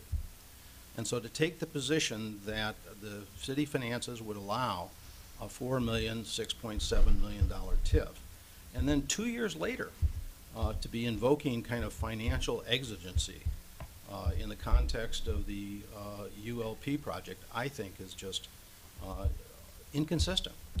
So to the extent Jim's referencing a comment I made at the commission, which was, I don't see, certainly more money is better, but I just, based on what we just went through, the idea that there's an imperative here, financial imperative, I think is inconsistent with the position that was just taken not that long ago. Well, I strongly disagree with you, Pat. I was not taking a position inconsistent. What I said was we would survive. I've never even referenced where we were headed. I said this town would survive, just as I said 2 years ago.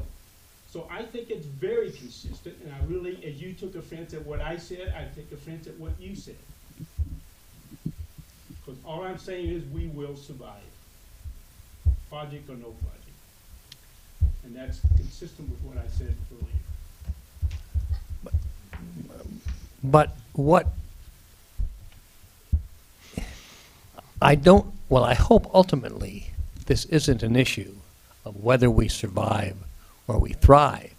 I hope the issue is how we survive or thrive, and who makes those decisions, and how are they best made, and what is a reasonable process for getting them made. If we need more revenues, need more commercial property, then there are more than one way to do that. And I think that's what we should be talking about, and I hope we will later on. Any other comments? Lori has the warrants presented to you. I motion adoption of the warrants. I'll second. Is there any objection to paying the warrants? By unanimous. Yeah, the warrants will be paid by unanimous consent. Okay, thank you, Sylvia. Go right to it. Was there anything else that the committee wanted to talk about under community protection? I kind of shortened that up. I mean, you mentioned the event. Okay, very good. Streets and sidewalks. One comment, Madam Mayor, if I may. Yes. Jim, Treasurer's report has a line item for farmers market vendor payments. If I can ask if that could be qualified to 2017, that way we at all times keep a line item consistent with the year in which the farmers market is happening. That would be good. We're not allowed to, Sylvia. We have to do each budget period, 2016, 17, 2017, 18. No, but the Treasurer report's right here. Farmers market vendor payments. I just want to make sure that those line items are qualified to specifically say. Not under the warrants, but under the treasurer's Correct. report. I see. Mhm. Okay. Thank you. Can we do that, Lori? Okay, fine. So we're at streets and sidewalks, and one of the items is Jerry wanted to discuss the development of visioning plan. Jerry, did you want to start that discussion? Well, I guess I just touched upon it. Yes. But we could, as we have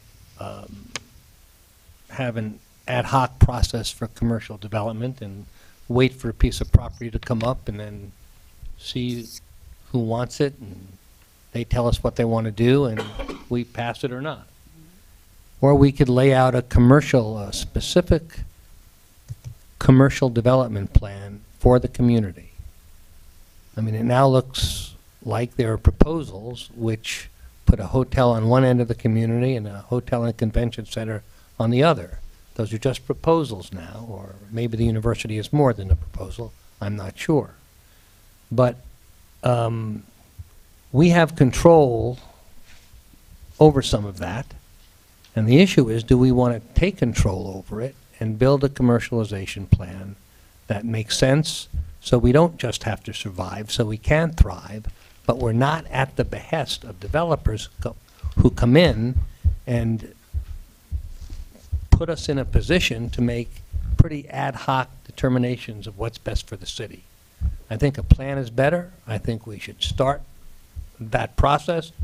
There was a visioning plan in other areas of the community, and I think it was very successful, and I think we should have a commercialization visioning plan, and I'm sure there are folks around who would love to pursue that with us. Would anyone else like to comment?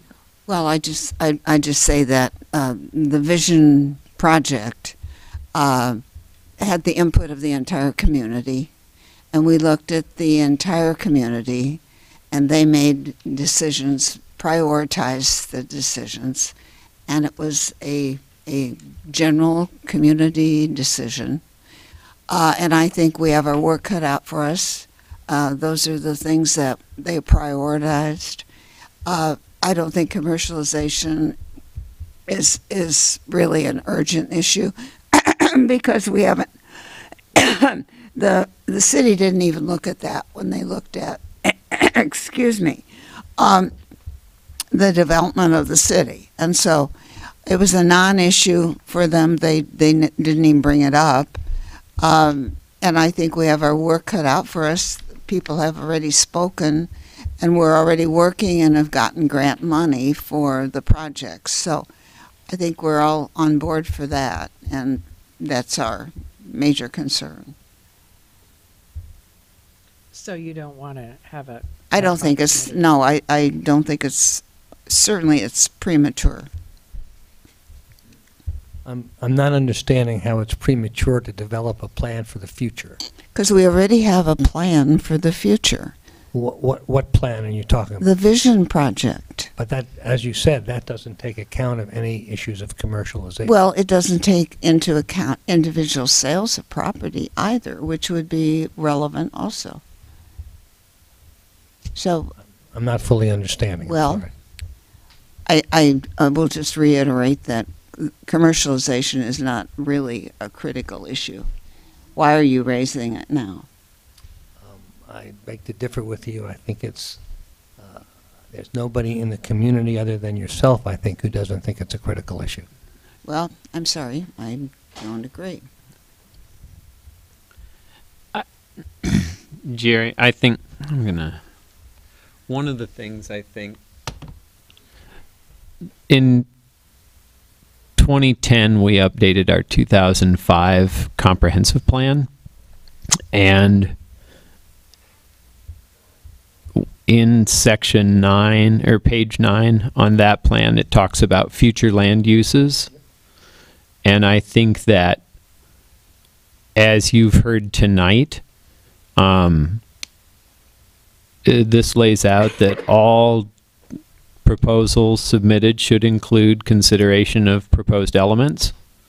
I think that what you're seeing and what Pat Bauer was referring to was that with any rezoning or planned unit development proposal, here are the things that need to be considered within that context. And I think that does give us a good framework.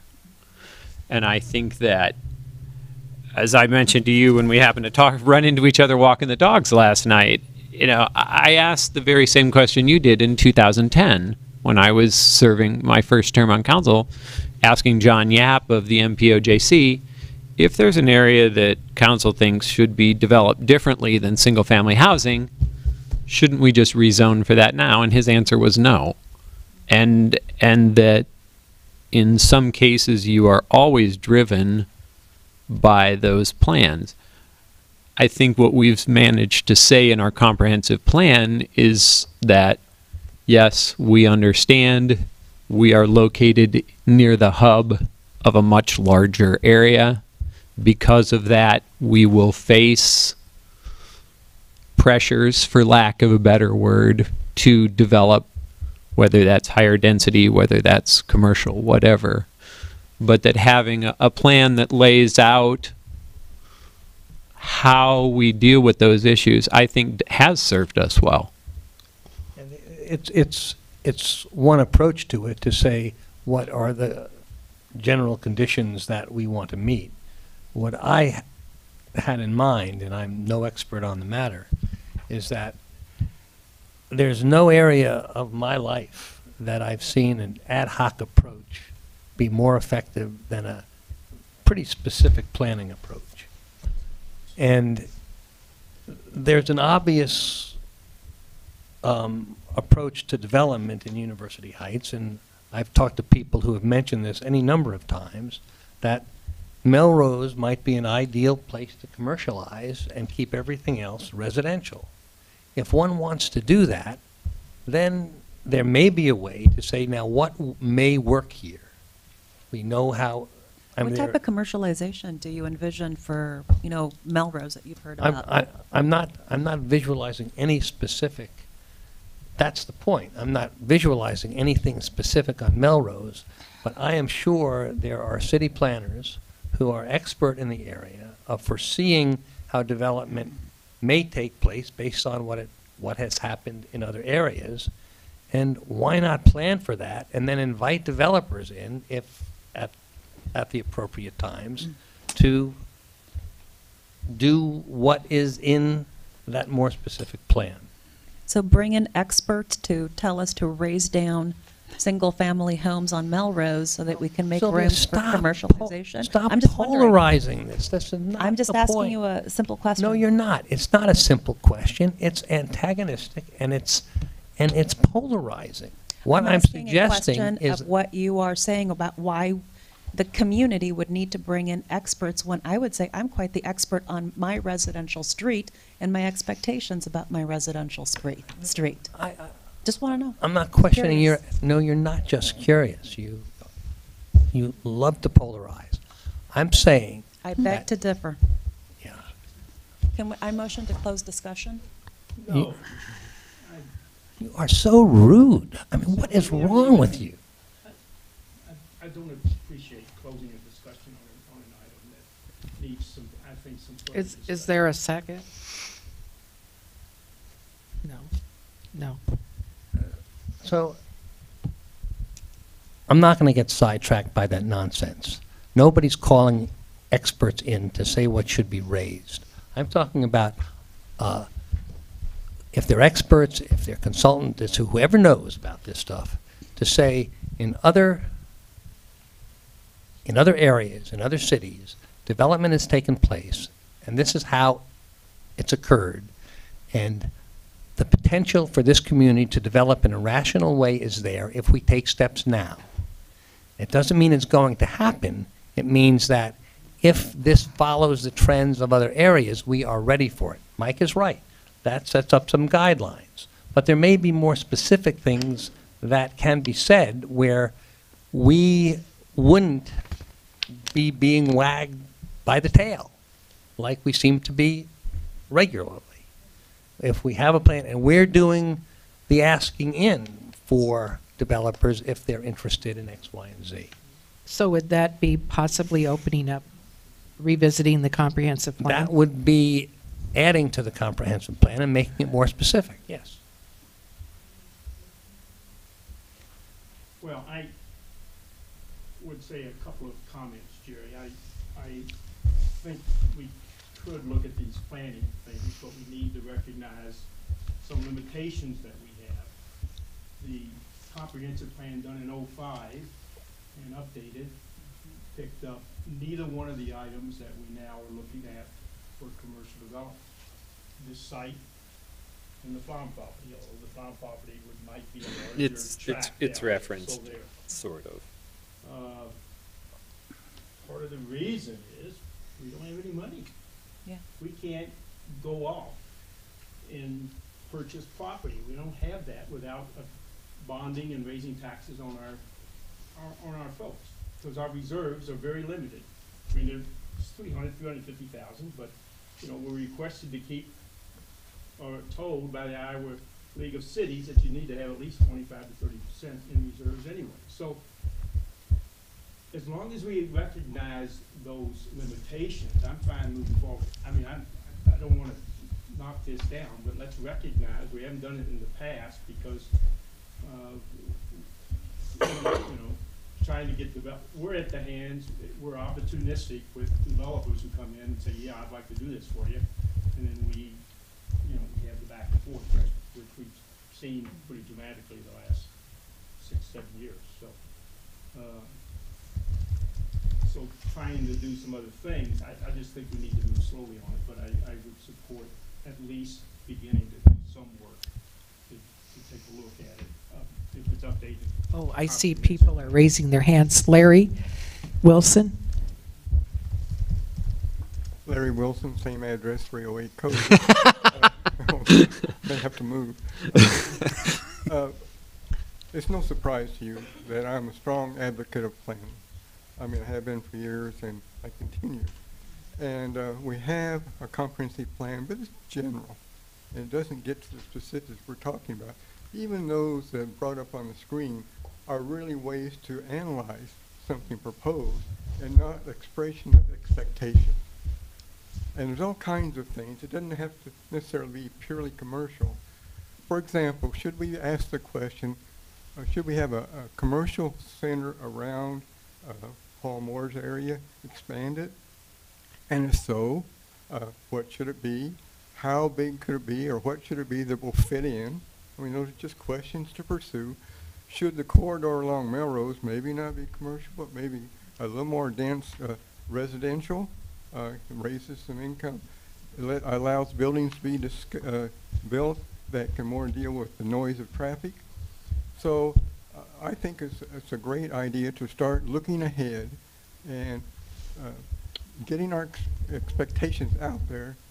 Things like meeting with the university, it may be a little late in the game now, but maybe not too late to try, is sit down with the university and say, okay, we realize that we have no legal basis to hold you to do the things we need, but here's what we expect. And if you'll have setbacks, if you'll look at traffic, if you'll do these things working with us, we will help you. And you know, that's the way the Melrose neighborhood did it. They didn't get everything they wanted, but they got a lot of things that wouldn't have happened if they didn't sit down and negotiate. So that could be part of the plan. So I think, you know, you outline the characteristics that you want, the expectations that you want, and you partner with whoever owns the land and try to make it work.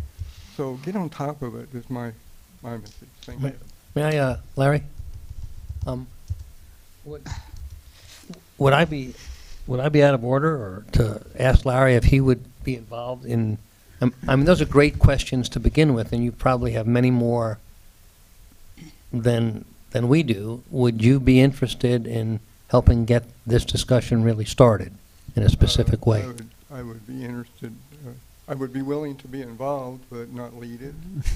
I think it should be led by the council. Yeah. Okay. Well, we should talk about it. Thank you. Clayton, you had your hand up. Could you come to the microphone? I mean, otherwise I have to repeat it. Thank you, Clayton. I think Jim answered the question. The city just doesn't have the money to really go out and actually purchase property. I think we're just having a small discussion. If the option of purchasing the athletic, what is it? Athletic club. University club. Yeah, was even thought about by the city. That was something that we could have done. And I don't know. It sounds like obviously the university's already completed that aspect. Thank you, Rich Schmidt.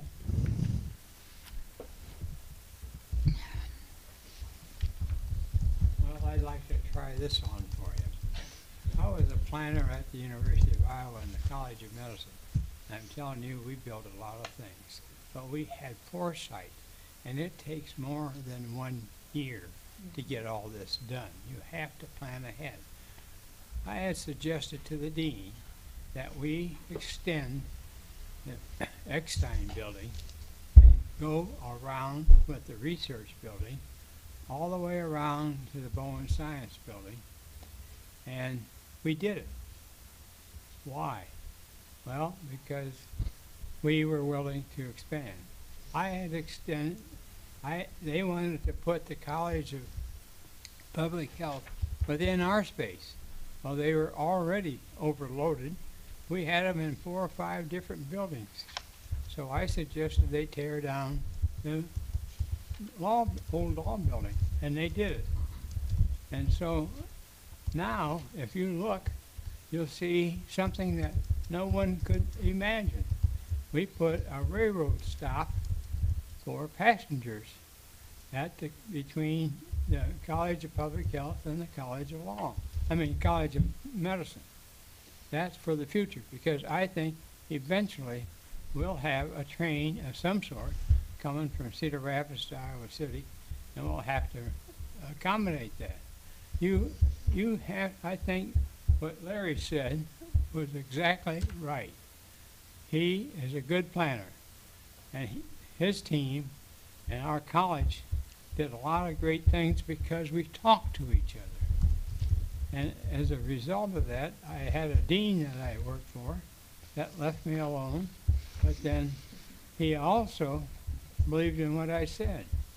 So I challenged all the department heads in the college at a department head meeting, and they did it, because that's now we have the College of Public Health.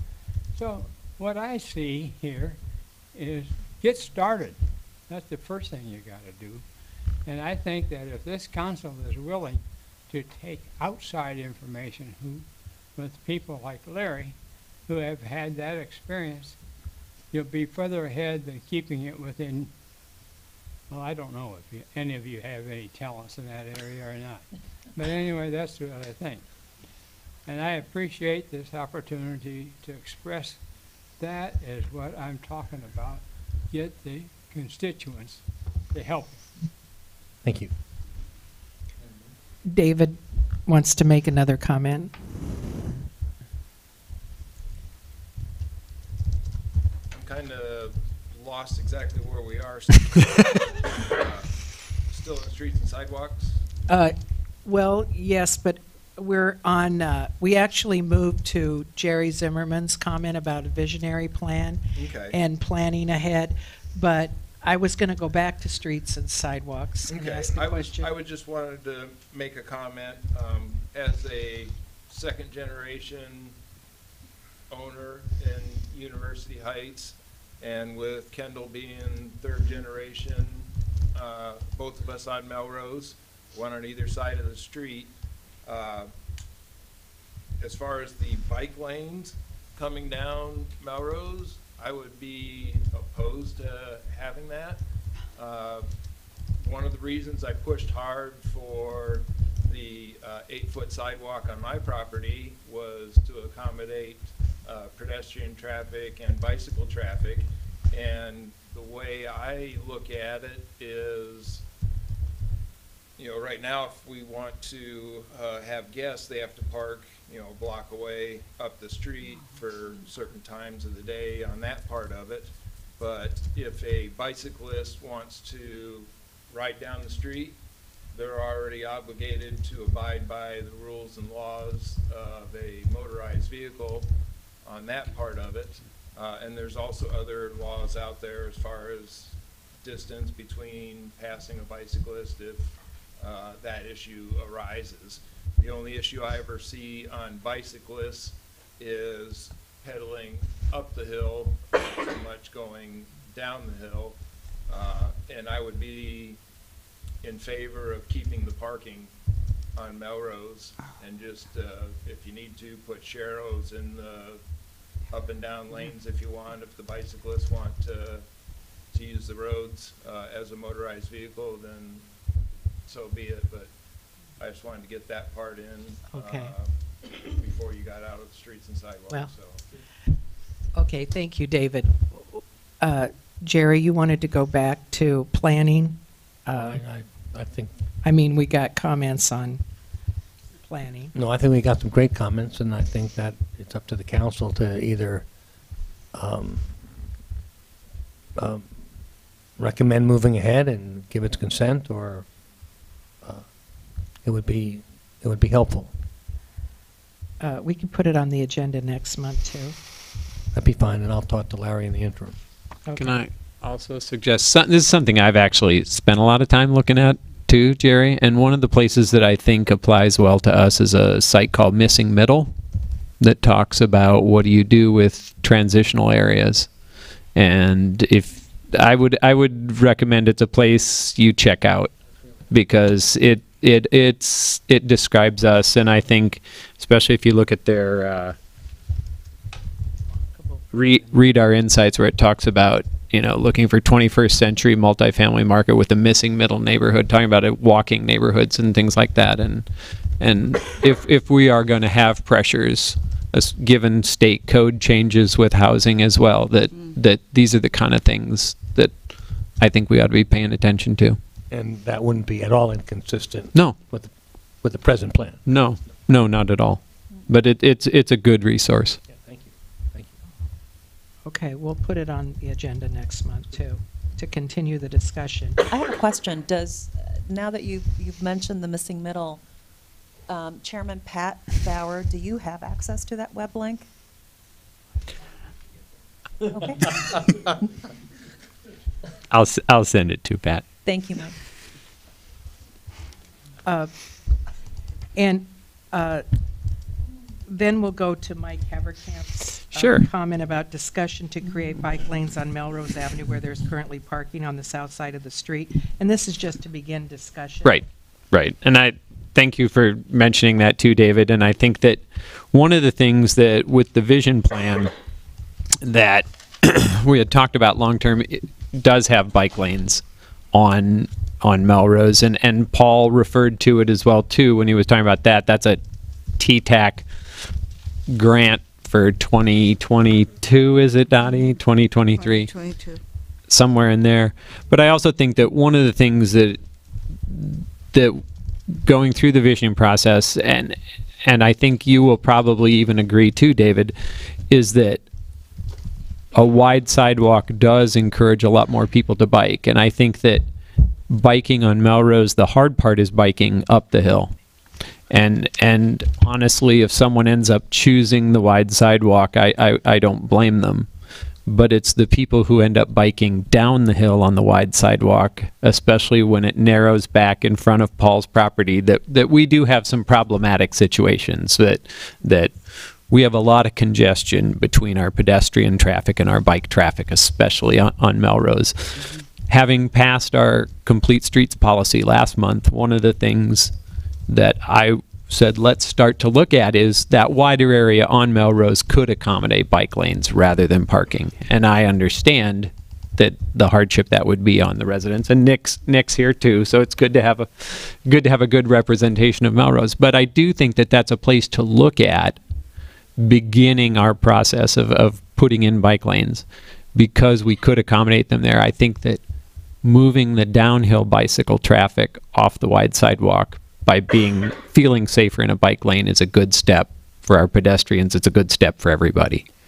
I'd just like to add, it is certainly a public safety issue.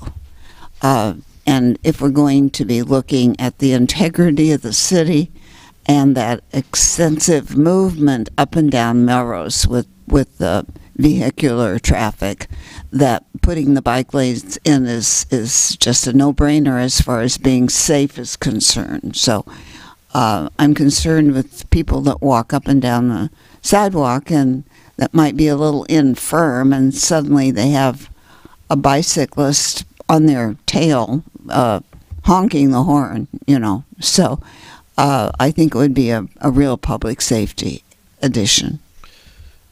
So I asked Josiah just to begin the process of if we were going to begin to look at starting to put in bike lanes, what would we do? And he put together a draft map that he just sent today. So, and as Josiah started talking to me today, it became readily apparent once again that nothing is quick or easy. We're thinking, yeah, we got wide space in the land, we could make it work. We narrow down. We narrow down at the beginning, we're narrow at the end. And this is the east end of town. And Josiah, as soon as I mess up badly, jump in and take over with accurate information. That is the east end. Yep. Thank you. So if you look at the green arrow or the green stripes on the far right, those are the bike lanes that are on the bridge going over the railroad right now. We lose those lanes, and we're in front of Paul's buildings, and you can see where the parking is and everything else and on the street there.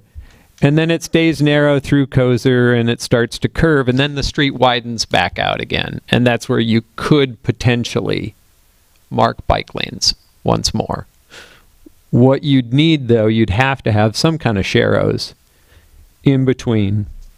And the worst of the congested is the blue, which is in front of the commercial building, which is where we already have street parking. And as Josiah mentioned, there's a lot of marks on the streets there right now that motorists already have to pay attention to, and that just adding sharrows without thinking about that may not be a really good idea. Have I been accurate so far, Josiah? Yeah. That was the whole question was, could you do it before the streetscape project? Because the streetscape project, by widening Melrose down there, it gives you that continuity where you could stay in your lane. So this is the difficulty or the challenge of doing that, and that's why I highlighted that area. That needs some thought more than I. Paul Moore wanted to comment to you, Mike. Has the council ever requested and had a study done during the school year for pedestrians and bicycles? There's a tremendous amount of people doing We both could get that on done. Olive Court, Yeah.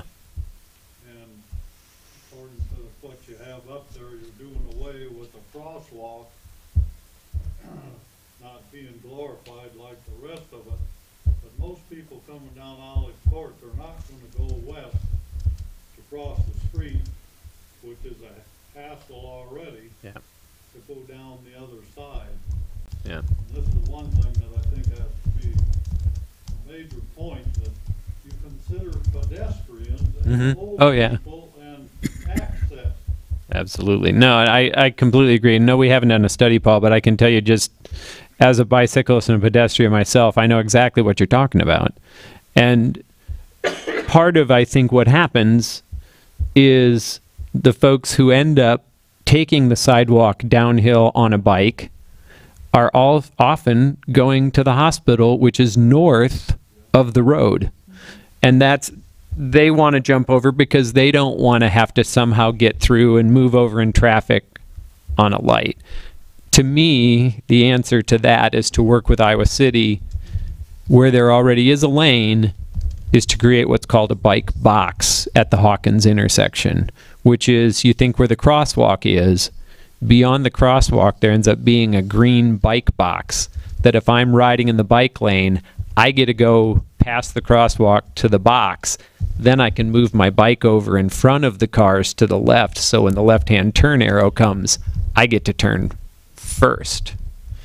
And if we could do our improvements in conjunction with something like that to the university, I think we would greatly improve life for our pedestrians, because our bikers would want to use the lane, because the lane gives them the bike box that's even better than riding on the sidewalk on the north side. But My experience, early in the morning, people coming down Melrose, they'll cross the traffic and go into Terhar's vacant driveway. Yep. To get on that side of the street. Or they'll cross through the intersection and go on the sidewalk. Right. To the flower bed. Right. Or they'll go to the handicap ramp in front of Stella's. God only knows where they're going to go, but they don't obey the stop sign. Right. Especially coming off of Kosher Avenue. Right. No, that's... I'm not against bikes. I don't want it to sound that way. But every individual bike is an individual challenge that we're going to do. No, believe me. Olive Court has a real nice bike, thanks to Jeff Hendrickson's trail. And so people are coming from Tower Court, they're coming from Oak Crest, they're coming from Seville Apartments. They all come that route. And I think we really need to have a traffic study barring cars, because we're encouraging people to be more mobile, walking or on bikes. But before we screw things up worse, this is a point that I really think needs to be looked at. Well, that's where this is kind of an interesting overlap where everything comes together all at once, because in the University Lake Partners project plan, they talk about, because there is that gravel walkway, that paving through there, not the walkway itself, but paving along there and tying on to Hendrickson's trail too, and making a bike trail that would actually dump everybody east. And if you dumped the bike traffic out east of the Olive Court intersection, that would also greatly improve everything, because especially if we could get a bike box in Iowa City, they could turn onto the lane, they could continue to go east, they could get around that. No, I obsess about this. I really do. I think if you're going to be doing a traffic study on that also, a lot of my friends that work at the hospital, when they travel west to go home at night, they'll come down Melrose, shoot up Kosher, because it's a lesser of an incline. Oh, yeah. Get onto Sunset, jump back onto Melrose, and head west. Sure. So Sure. if you're doing a traffic study, Yeah. you need to include that also. Yeah. We're going to have the MPO staff here tomorrow, and I know you're going to be here. Yep. So I think I'll- it'd be I'll bring it helpful up if you with them. talk to Kent and the Yeah. staff, Yeah. because Well, they there- can plan it and work it into their schedule, Yeah. possibly in the fall. And the city is also interested in it becoming a bike Sure. city or a Well, or it's platinum. that we're currently a bronze level bike friendly city, and I do think that given the amount of bike traffic we have, these are infrastructure upgrades that are overdue that help pedestrians and bicycles and everybody But else. yeah, I knew that, but I thought Iowa City also is. They're working on it. is Yeah, working they're working to upgrade their gold status. So I Yeah, think if yeah, we so they nudged might them be harder on the bike box, interested. I know they're looking at Sarah Walls is looking at some of those things Yeah. with that. So Josiah, just to move us along for tonight, if we were going to look ahead at this, what are our next steps in terms of what we need to do to look at this?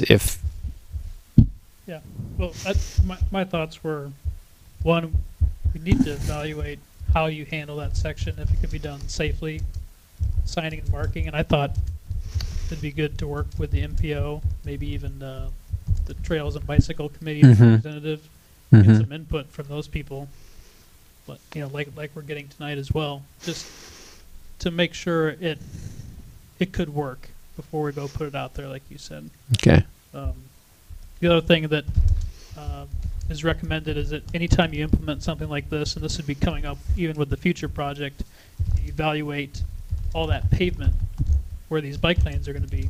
So if you're going to put bike lanes in and tell people to bike there, you need to do an evaluation of that pavement and fix those areas. So Okay.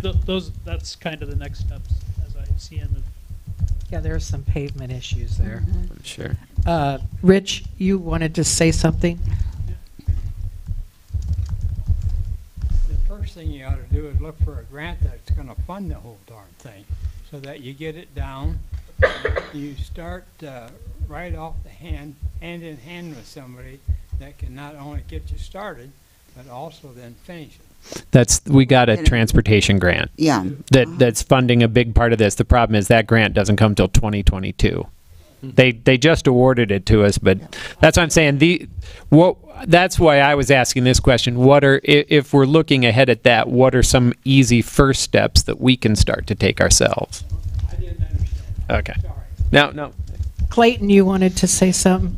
Just curious, is it Isle Avenue that has the circular Oh, bridge that yes. crosses, and then also underneath Awful. that allows bikes and pedestrians to go? Is that an option for us?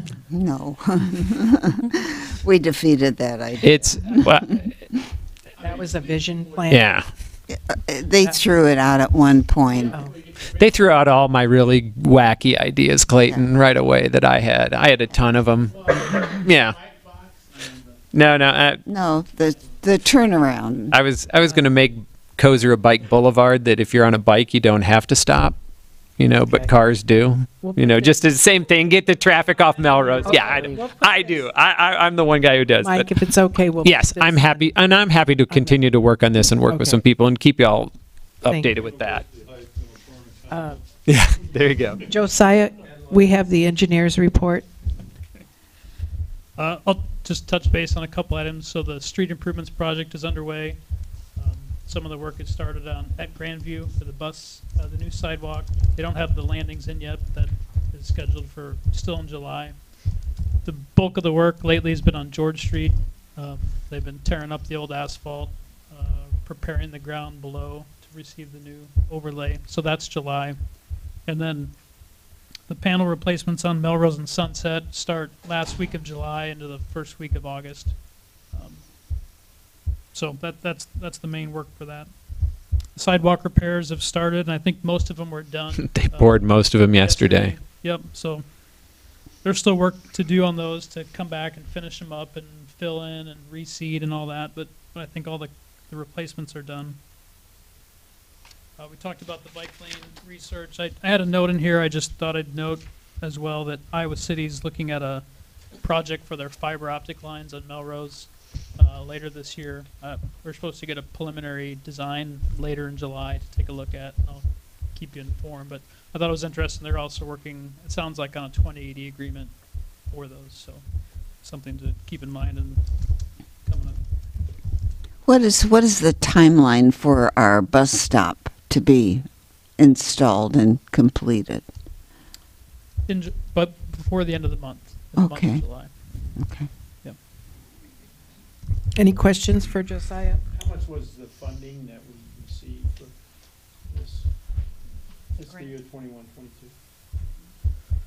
I think it was around 750 or something like that. Yeah, it was something like wasn't 750. I know. I knew you were going to ask that because Well, that's- I haven't looked at it ballpark. recently.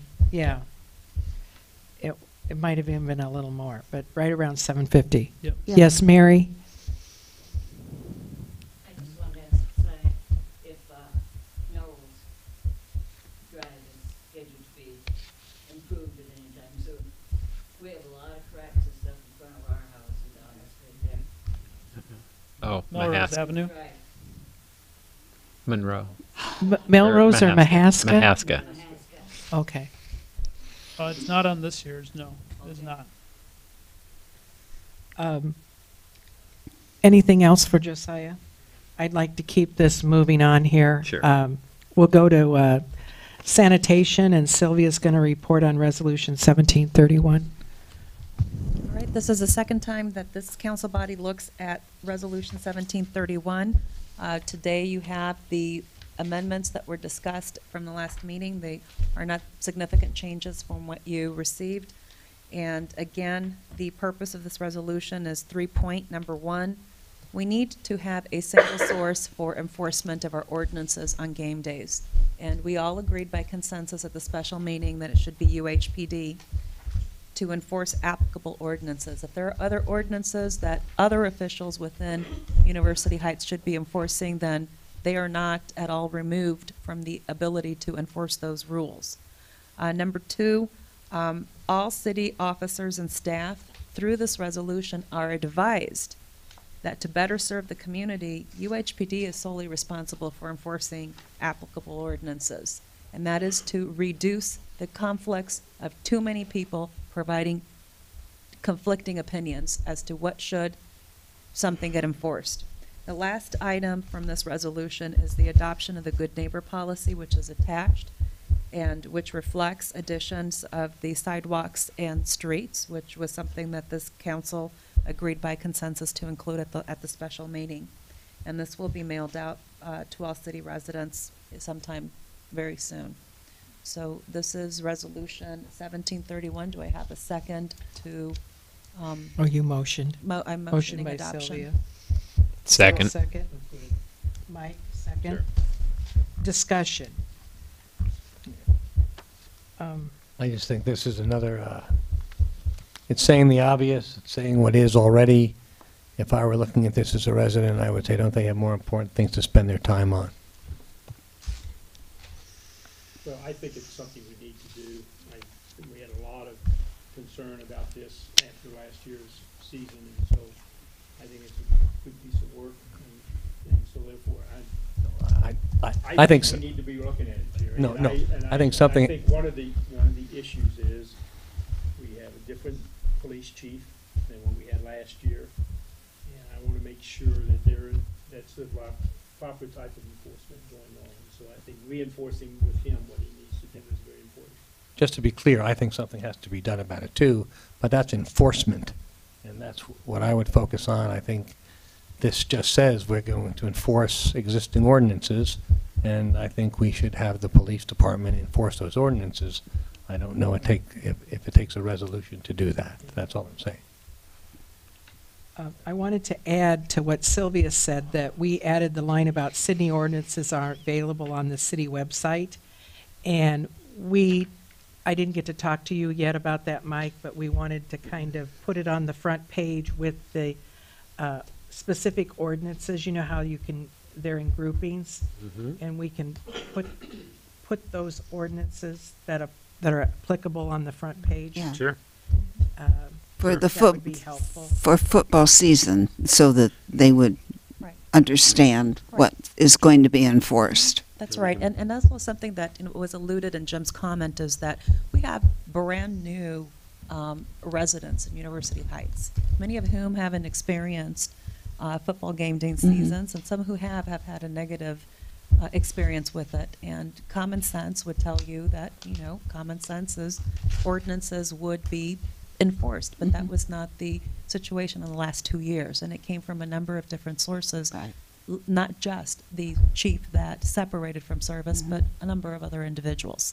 So this resolution serves the purpose to provide clarity and to provide no excuse for the lack of enforcement that has at least occurred in the last 2 years. I think it's a good piece of work, and at least it makes it explicit, so there will be no excuse. I gotta give it to Louise and myself for working on this. I'm a little, We still have to work more, because we have to do administrative. This is yes. I mean, we still have to do some of the back work, but we're going to go ahead and encourage people to call dispatch at Johnson County, and then they will dispatch the police if they have an issue, a problem, that's who they should call. And I don't think that's been clarified before. No. Maybe. And we want it to be good neighbor and friendly and easy reading, and I think 90-some% of the people will follow this. Hopefully 100% will, but Yeah, because we had problems last year with them understanding what the rules were and that they were going to be enforced. I see. Yes. Oh, yes, David. In the past, back when we had a little bit bigger staff as far as the police department goes, we had somebody sitting in our police department that our residents could call and bypass JCOM, Johnson County, and do a direct call right to our city, and they could call our city people out and do that. And that was just for game days. I forget who the lady was that came in and volunteered. It was one of the officers' girlfriends. No, just a volunteer. No, it was a girlfriend. It was a girlfriend. So, Call it what it is. But we did pay her. I know. We did discuss that. Yeah, but I'm glad you pointed it out in case some council didn't know the history of it. But, and then, of course, we say for emergencies, dial 911. But the other thing I want to say, we'd like to put this together and copy it and send it out to our residents so that they, and I put a letterhead on it. We'll put a city letterhead on it, of course. And the other thing was, I would like to add to the mailing the tree board letter. And it's green. It's a green one-page flyer, and it talks about the ash trees and what the plan is. And is the council okay with sending How many I guess. another letter with it? It just saves from passing it around, and I think more people will see it when they get it in the mail. Sure. That's okay. I told Virginia I'd check with the council to see if, we can make this one white with the letterhead in color and then just make it one, print Louise, one I side of the think- paper. I don't think anybody's saying no. Okay. Just move forward. Is there a second to adopt this resolution? We've already done that. I'm sorry? We've already done that. Perfect. Okay, so council, any other discussion? Roll call vote. Casada. Aye. Haverkamp. Aye. Maher. Aye. Lane. Aye. Zimmerman. Okay. Carried. Thank you. So Sylvia, did you have anything else? I did. I wanted to just let council know that we are progressing smoothly with the farmer's market this year. Going on this new schedule certainly has improved the prospects of the venture for this community of ours. It's an amenity that's local, and it's opening up a little bit broader to bring it up to scale. And as of today, we're adding still new vendors. We have a new farmer. I have other inquiries that are pending, and I certainly see that this will continue to grow. There is a little bit of angst with the vendors right now who are wondering what this council body will decide as to what to do next, because the public statements from the athletic club is that the venue is available through the end of August of next year.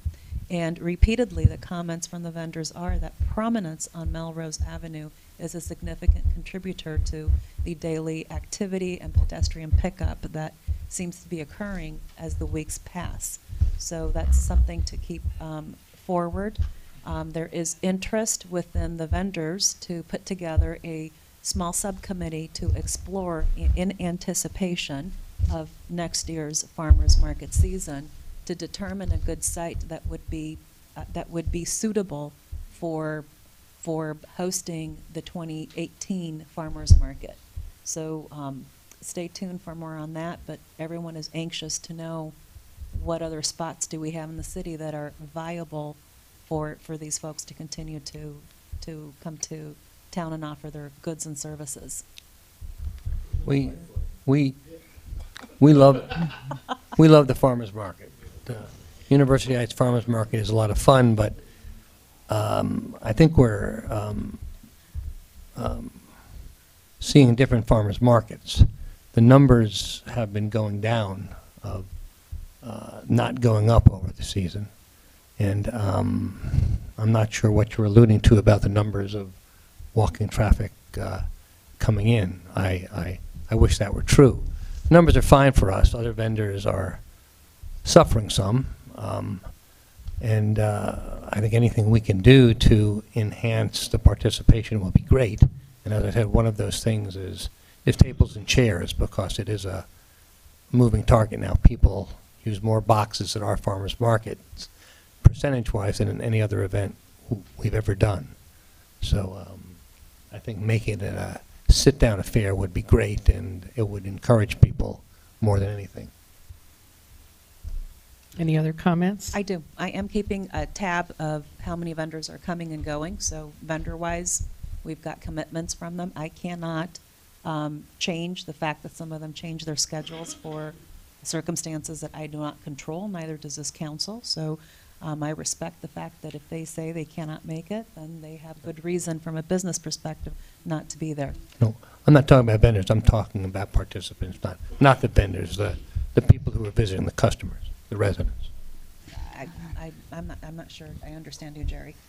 But we It's can clear. certainly The numbers are going down, not up. Is that clear? Have you counted them, and what's your method? We can talk about that. I think that when you've done this enough, you get a sense of it, you know it. We're doing very well. We have many customers. I'm not knocking anything. I'm just saying that the numbers are going down. We should do something, and I'm to make it go the other direction. I'd like to be helpful in doing that. For the public who don't know, Jerry's a vendor at the market. Yeah, so that's why he's commenting. Right, and not only that, I'd like to just qualify that, you know, his manager on site is Rock, and he has another manager, and Jerry will pop in throughout the time, maybe. I don't know. Were you there today? I have no idea. Yes, I was there. I tore down in the tornado, and I was there last week and the week before. Okay, so. Okay, so let's go, if it's okay, we go on to Absolutely. e-government? This is second consideration of ordinance number 207, establishing the procedure for nominating candidates for city office, providing that any person with nomination papers signed by at least 10 eligible electors will appear on the city election ballot, and providing that those candidates receiving the highest vote will be elected, eliminating the need for primary or runoff elections. Is there a motion on that?